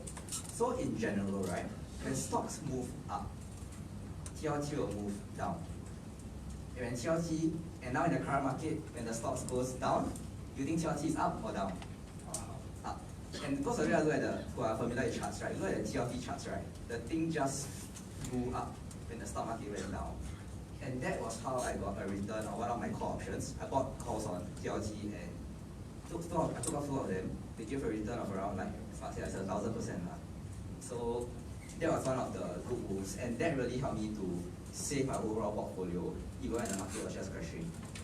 And so what I'm trying to do with this, right, is that I call this 3Ds because you diversify by stock, and then buy, and then buy. So when you have these three things together, right, I see like a dice. Like imagine you got 1D, it's just one dot. But you got two levels of diversification. It's like a line.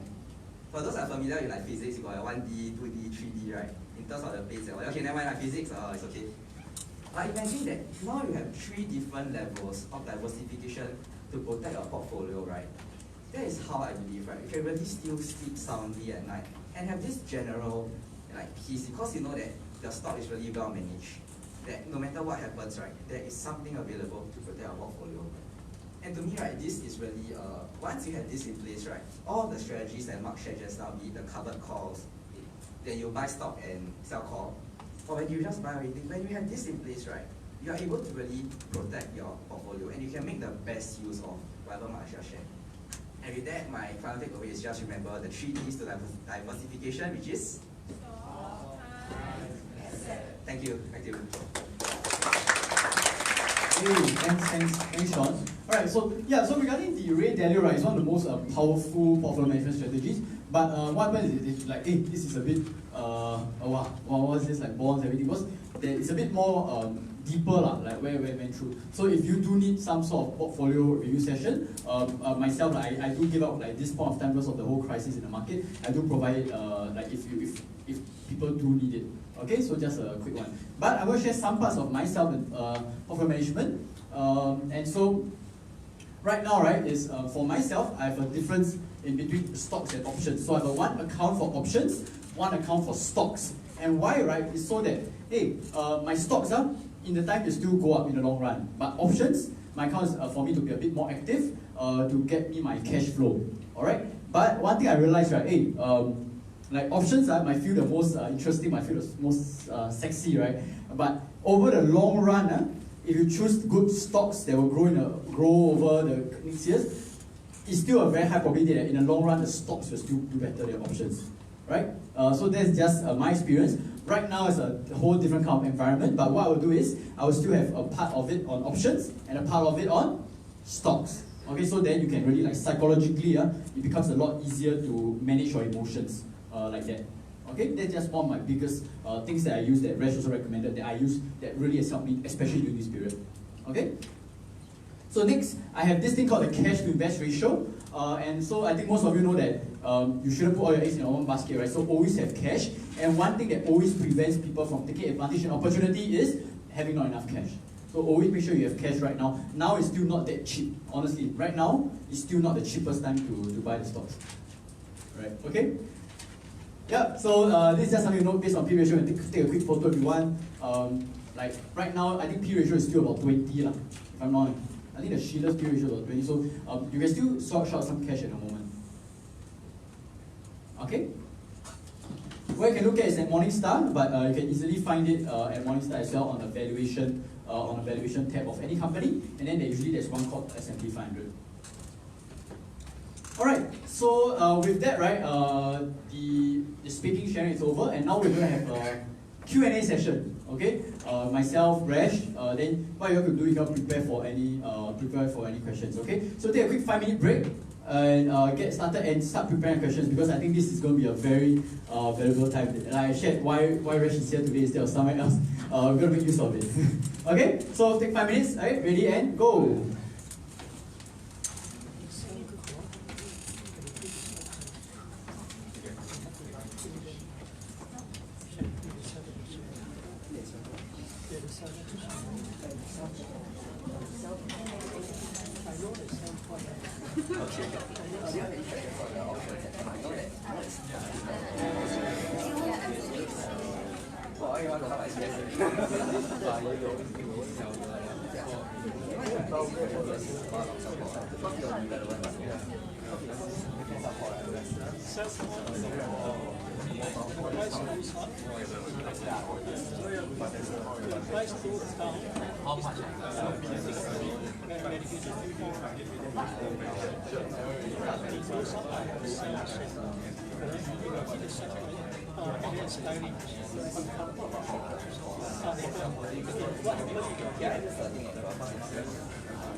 Whatever they say, if I do the same Yeah. So I always tell guys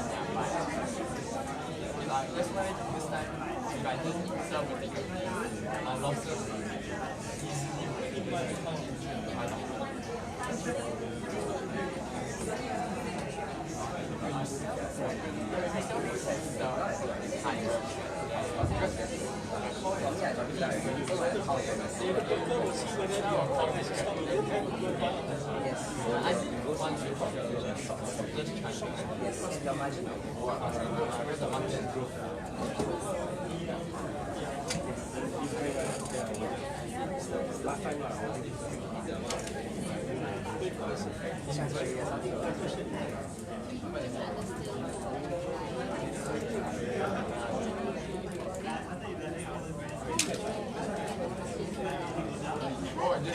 first week's index.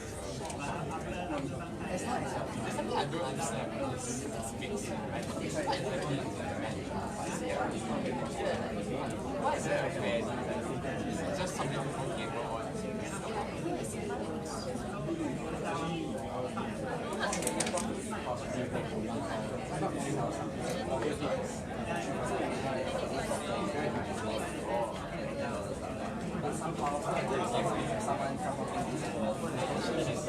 So I tell them, right, I promise to sell this thing, and somehow the guys all so the price will drop because it's but the market wants to buy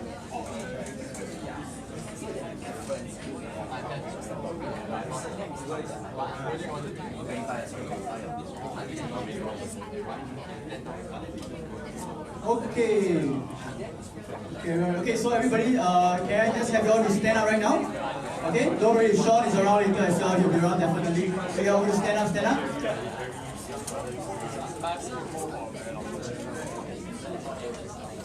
Okay, stand up, stand up. Okay, can I have you all to stretch up, stretch up?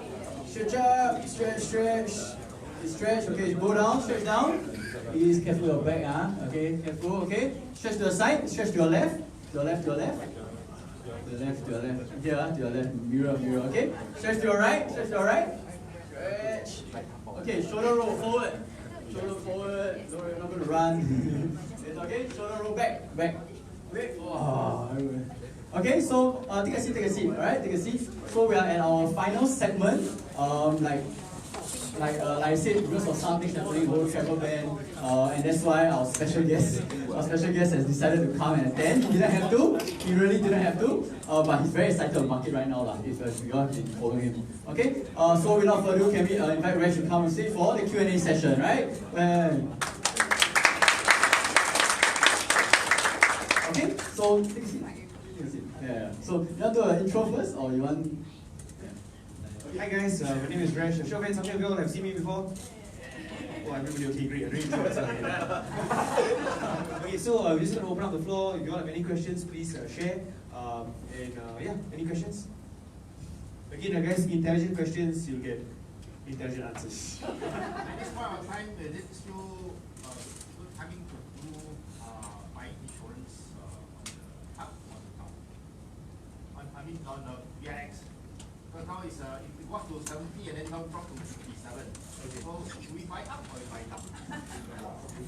Up. Nowadays every day is up and down. Right? Okay. So my answer is very, very simple. Okay, guys, write this down. This is an actual strategy. This is actually something that I did yesterday. Okay, so I can tell you what I did yesterday. I was just doing a video upstairs of this actually. Right, so a very, very simple strategy. I don't know if you all, maybe some of you all got a little bit more advanced. There's a thing called the VIX, which is the volatility index. Right, the CBOE volatility index. And very simply, over the last few days, because of all this crazy movement, it spiked to over $70, right? It's one of the highest. The only time that it's been higher has been the OE crisis. Right, and one thing is for sure, it will come down. It will come down, right? So again, this is a measurement of like how humans react. All right. So again, if you all notice, like in Singapore also, right? The first day when they actually announced orange, what happened? What happened, guys? Like oil road gone, right? Oil road gone. Everybody damn scared. After 2 weeks, 3 weeks, what happened?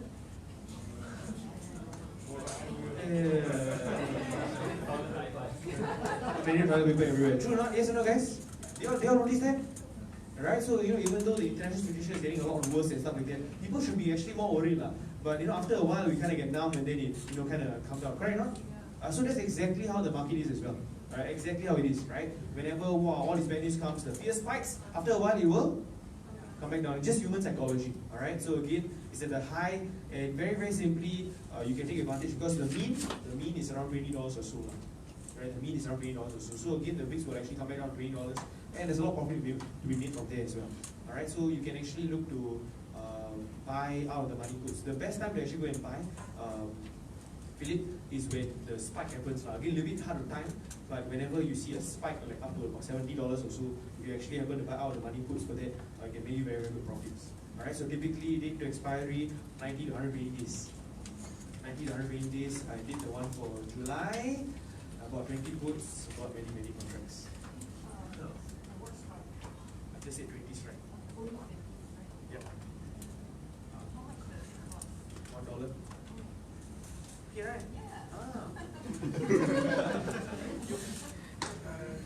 What exactly gives the VIX this monetary value? What exactly gives the VIX the monetary value? Yeah, like why does it have a stock? Like why does it have a price? Like for example, a stock Disney, it generates income from theme parks and all this. But when it comes to VIX, like why does it have a price attached? Why does the VIX have a price attached to it? Like what is the actually good question. Can I tell you the answer? The answer, I don't know. The answer is found on Google somewhere. It's just the fear. I don't know. You can go and study. It's a very, very complicated thing. The reason why we use options is because in the end of the day, your maximum risk, if you buy one contract, is how much? $1. That's it. Right. So again, you want to study the underlying, go and Google. It's some complicated shit. Like it's damn complicated. But very simply using options, by the way, I don't know if you all actually know, but options is just a vehicle and it's actually used on any and every instrument. There's options on stocks, options on commodities, options on forex, options on everything and anything. Right? It's pretty insane, right? So what you can actually trade is the options on the VIX. With regards to the question on what's the underlying behind it, Google it. I don't know. What's up, man? You yourself as Mark, you are short-term value. So maybe can you explain the opposite and why you think the market is short? Okay, so I'm here because my flight was cancelled. I was supposed to fly to India, but then I'm not allowed into the country. If you look at the news today, New Zealand, if you want to enter New Zealand, you must be self-imposed quarantine for 14 days. You didn't know? Right, so again, New Zealand, right, this was just announced today. Right, so again, what is happening is that the world, guys listen, so what is happening is that the world is closing their borders, country by country. And I feel that's the only effective way to contain the spread actually. I feel that the only way to effectively contain it is to really, really close borders. Right? Because right now, the spike again is happening because now it's everywhere around the world, right? Not? Last time it was only China, but now it's everywhere around the world, so it can come from any direction. How do you stop it from coming from any direction? You got to close off the borders. That's the only, I feel that's the only long-term viable option. Alright? But if that happens, what happens? Business affected? Dude, right? People stop spending, basically that means the economy goes down. Very, very simple. So like the way you choose is by here around how the world and then you get Just message your friends in UK, as if you have friends in Europe, ask them, hey, how bad or not? Guess what they reply? Again, I have, how many of you all have friends in the UK? Okay, some of you all maybe have friends in the UK. Go and talk, right? So again, I have aunties, relatives who are working in the healthcare system in the UK, and I message them, ask them how's the situation on the ground, and they're telling me that it is breaking down. Right? That's basically what they told me, right? This is the situation on the ground in the hospitals. With regards to the number of people coming in, being untested, tested, it's out of hand. Right? So again, when you hear this news on the ground, you know that it's not going to end very well. Yep. Good question, by the way. Ask around you. Right? Talk about ask around you, right? So today I actually asked my stewardess friends. How many of you all got stewardess friends? Steward friends, anybody? Raise your hands if you all got steward friends. Okay, 1 or 2 people. Okay, so I have family who are actually air stewardesses in Jetstar and in SQ. SQ has stopped all flights to Europe. Right? So they stop all flights to Europe. My brother-in-law, he basically is he is a pilot. I think he's not a pilot. He basically flies to Europe only. Right? And right now they cut every single thing, so his income dropped by $5,000 per month or something. Right? It's like, and it's for the next 30 days or so, at least. Right? So his income dropped like crazy. Jetstar, I've got another one of my family friends as well. Jetstar air stewardess.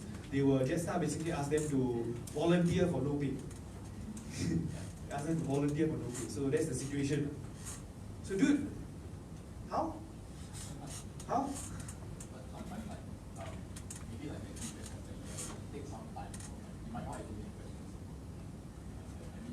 No, it's a reflection of the economy. Like in the end of the day, if the economy is doing bad, the stock market will go down eventually, right?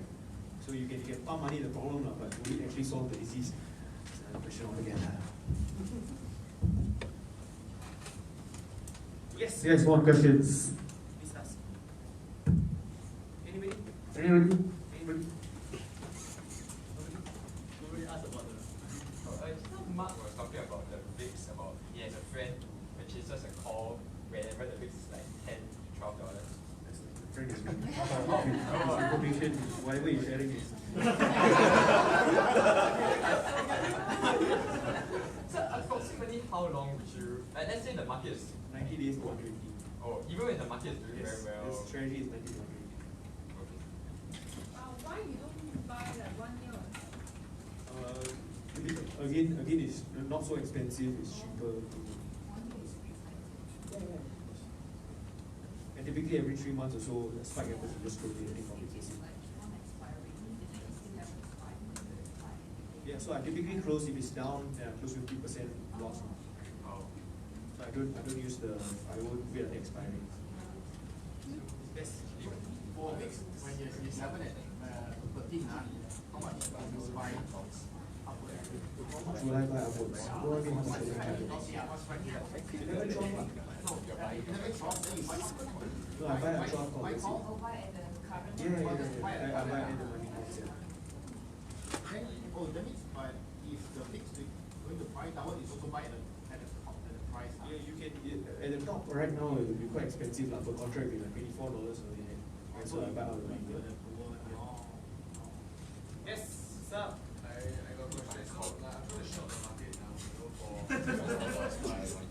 what I did was, let's say I buy a stock that I really like, alright, and then the premiums are good and everything. So one thing I want to consider is that because if I'm able to buy a put out of the money, alright, firstly the premium is cheap, alright, and I can break even much easily, and of course if it does reach the price that I need to reach, my profits will be humongous. But the risk is that it doesn't hit it. So what I did to try and mathematically calculate was from the point of when the free fall started till now, alright, let's say maybe it dropped 30% in 1 month, then I extrapolate maybe the next month it dropped 20%.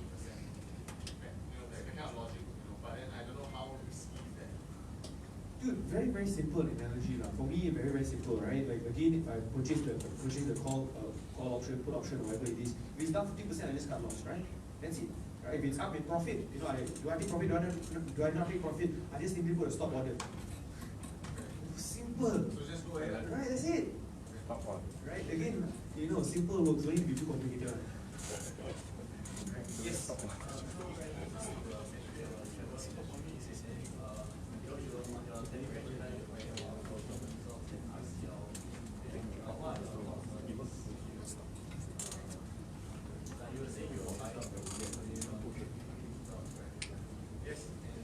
Maybe you want to elaborate more. How far more down does it go? Expectations. How low is low? Okay. Close door sharing, I said. So I shared with you. By the way, if you all, like some of the guys are in my chat and stuff like that, if you all want to be in, please feel free. How many of you all are inside already? If you're not in, you want to write down the link? Can you write down? The link. Alright, so you all can please join if you all want to. predict t.me/get cash, right? T dot.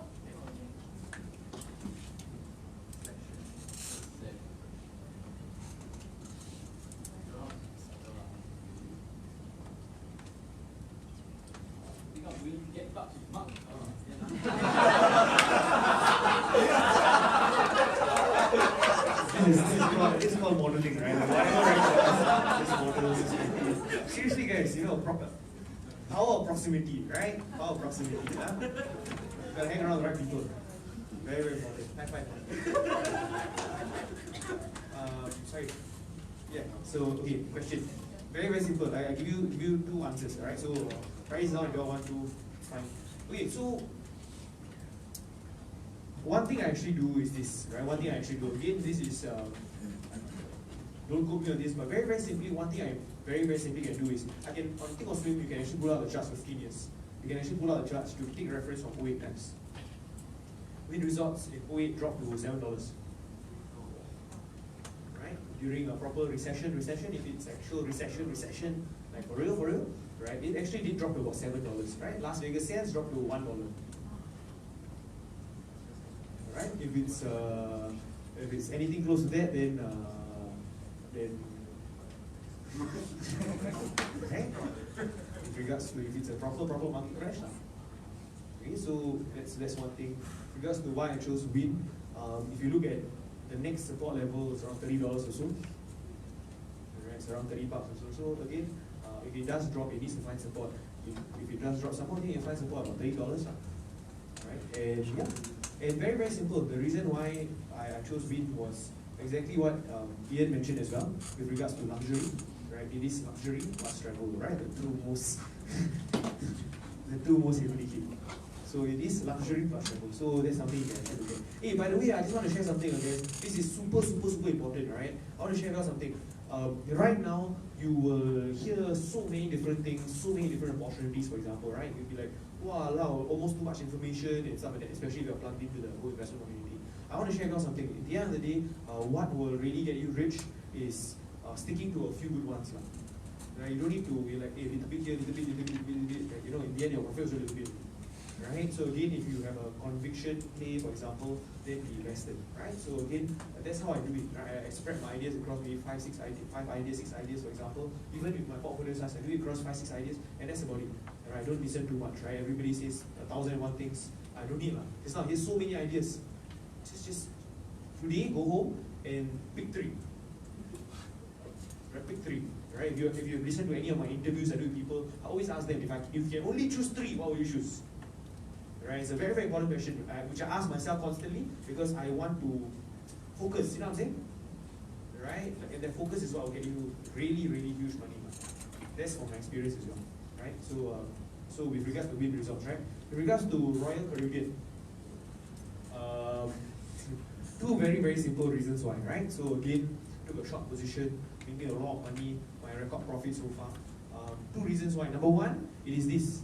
Okay, I'm going to drop some nuggets now, so please listen carefully. Number 1 is because, I don't know if you all actually saw, but today they actually announced that everything is going to be stopped for 1 month at least. Alright, so they effectively have 0 income for this next 1 month. In fact, my simple prediction is that there will probably be 0 income for this entire quarter.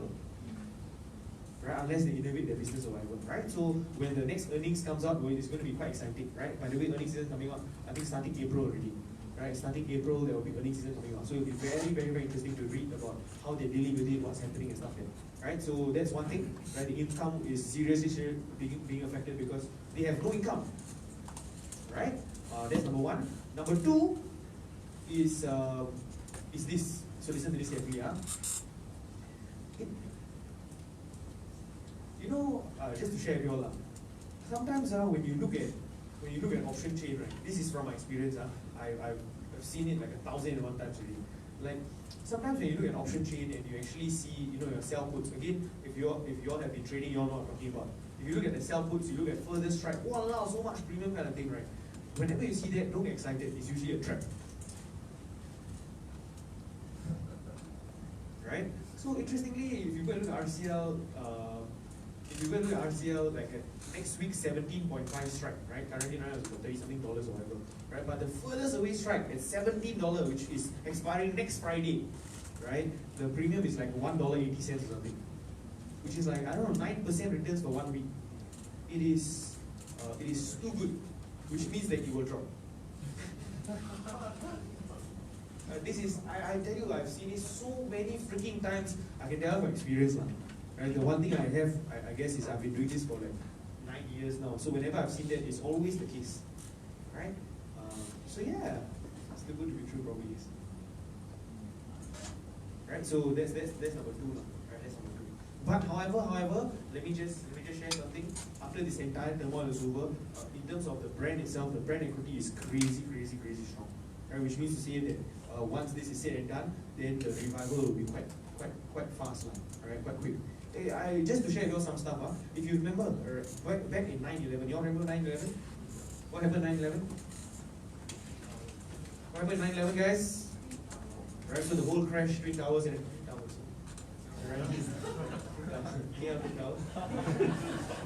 Right? So anyways, alright, with regards to whatever happened 9/11, alright, after that, guess which industry was affected? Do you all know? So basically what was affected after that was planes. People were damn scared to fly. Right? People were very, if you remember, like anybody is old enough to remember 2001, after that happened, walao, like America, you look at American Airlines, UAL, all got affected damn badly because people are damn scared, you know. They're like, it's okay, I'd rather drive. And then the flight industry got affected very badly. They took some time. It took them a while, right? 6 months to a year before people had, they started forgetting and okay, let me go again. Right, so with regards to even like RCL, for example, people will linger for a while. Right, so the recovery takes some time, but eventually it will definitely climb back up again. It's just that short term there will be some negative impact. Yes? Okay, so let's say this whole thing kind of like over, so the market finally starts turning, and by then, assuming I already have a proper watch list, so actually, I mean, if my purpose is a growth, yeah, what would you recommend? Like buy the stock or just keep selling?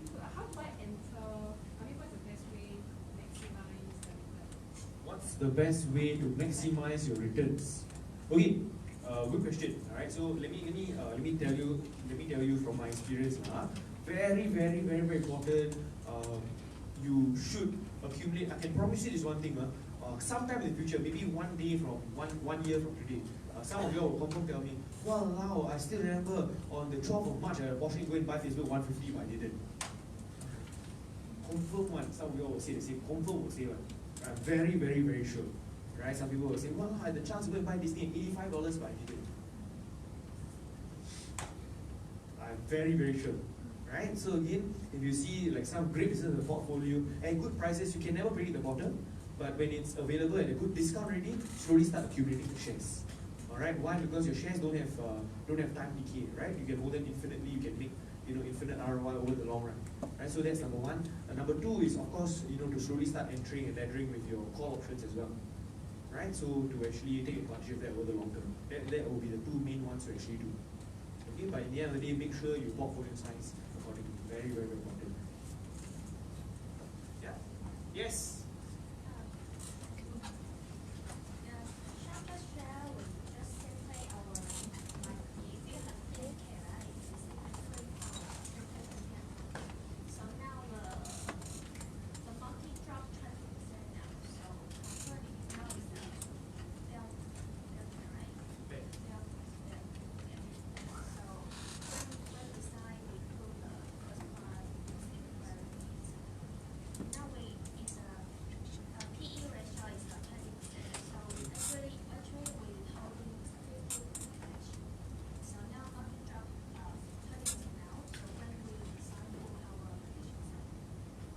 So basically, when to decide to put cash inside? Okay, so my answer very simply is this, right? My entries for me will be based on long-term support channels. Right? So I'll always go out back to my charts. I'll draw my long-term supports, and then my entries will be based on long-term supports. right? So again, if I draw up my Disney, for example, I see a long-term support at about $85 or so, right? So again, my sell puts or my buying will actually occur there, and that will be my first tranche, and then I'll draw my second tranche again. So if it does drop some more, then I'll enter according to the support levels, right? So that's how I will do it. Right, so again, just go back to your technicals, look at your long-term support channels, you'll typically fall to there, and then that's basically how it is. Right, so again, like for Disney wise, I really top of my head, there's one very, very strong support at about $100. Right, there's one at $100, which is why the price, it dropped, but then it come back down to about $100 or so. Right, but then if it continues dropping, it'll probably drop to about $85. Right, so like your first entry $100, second entry will be about $85. So that's what I would say. Again, this is not right, so that's how I will decide in terms of what prices to actually acquire. So this is stock specific. Right, it's stock specific.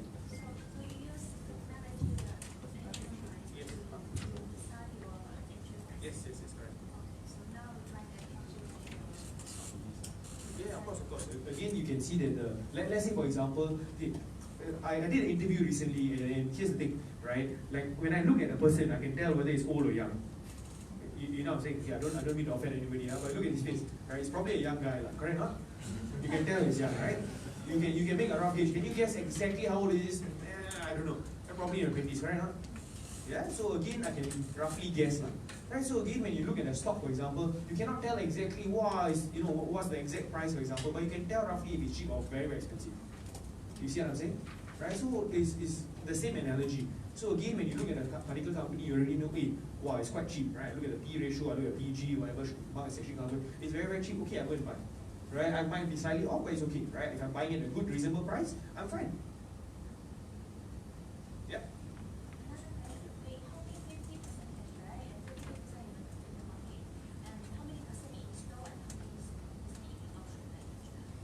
So most importantly, besides she actually said 50% cash, 50% invested, right, guys? I agree, but the most important thing is this: please invest money that you can afford to not touch. I think that's the base principle above everything else. All right, please use money that you can afford to not touch for the next 5 years or so. Please don't use anything more than don't use more than that. Right? The reason why people get into emotional stress, cannot sleep and whatever, is because they go and use cash which they cannot afford. That's the biggest mistake of them all, right? So besides whatever else, number one rule, use money that you can don't touch for the next 3 to 5 years. Make sense? Right, so that's number one. Please. Very, very important. Number two, with regards to how much stocks, how much options, that really I cannot give you a answer like that. Why? Because it depends on your risk profile. Everybody's risk profile, everybody's portfolio is different. Right? So I cannot tell you exactly unless I know your background, your risk profile and stuff like that. It's very, very different for everybody. Seriously, no joke. I cannot tell you, you should put 70% options. That doesn't make sense. For different people, with regards to options, you have to be slightly more active. With stocks, you can sit back, relax. Right? So what's your profile? Are you more passive, more active? All of that I'm going to ask you before I actually give you an answer. Right? So again, when I do like my mentorship, I need to find out their risk profile, what kind of investors they are before I can actually give them proper advice with regards to how to actually structure. Right? So I cannot tell you an answer just like that. What's up, man?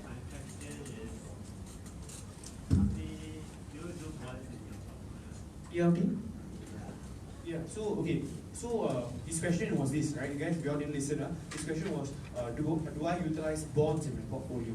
Right, do I utilize bonds in my portfolio? So bonds-wise, there's a few different bonds you all can actually look at. There's your US 20-year bonds, there's your different kinds of bonds. And the reason why a bond is an interesting thing to actually have in a portfolio is because unlike a stock, it cannot go to zero. Right? I don't care what company you're looking at, companies can go to zero, right? But there are some fundamental things, some underlying that can never go to zero. Gold is one of them, right? Your bonds, unless the US completely goes bankrupt, right? If not, they cannot go to zero as well, right? So it's a good hedge in your portfolio. Okay. With regards to the hedging, I think somebody actually mentioned Ray Dalio portfolio and stuff like that, right? I think just now during the break you were talking about it, right? Right? Does it apply to you? Does it not apply to you? It depends on your portfolio size. Meaning to say, if you are managing $3,000, don't waste your time. Really, don't waste your time, right? Because it's not something that will help you grow a portfolio. Not really, right? So again, it depends on your portfolio size and stuff, right? For a bigger portfolio size, then you want to start looking at, having bonds, having, different asset classes, right? So if you have a small portfolio, it doesn't apply. Unless you're trading super short term. Last question. Anything else? Please ask us. I hope you all are finding value. Anything else? Okay, cool. Mark, you wanna? Alright, give a round of applause for Resh. Yeah, so Resh, as in, you know, like he shares, he goes all out, he goes share. And what I'm going to do, right, as in, I know it's 5 p.m., but I've been, so morning what, the same thing I did, so I offered with my friends, right, for those who didn't know, we actually run this program called Options Internet Intensive Program. And so if you're interested, right, during our operation, you can take a quick 2 to 3 minutes break. And what happens, I'm just going to share a bit more of the program on how we might be able to potentially work with you to make sure that you can actually achieve the results that you want using options, okay? So just take a 2 to 3 minute break. If not, but before that happens, can we just take a quick photo together, right? Just to commemorate the session, and then we'll then 2 to 3 minute break, and then I'll just share about the program. If not, then we'll end there. Is that okay? Alright, so can I just have you all to stand, just here, just come to the middle, and then we'll just take a quick photo. Is that okay? Thank you. Just quick photo. Okay.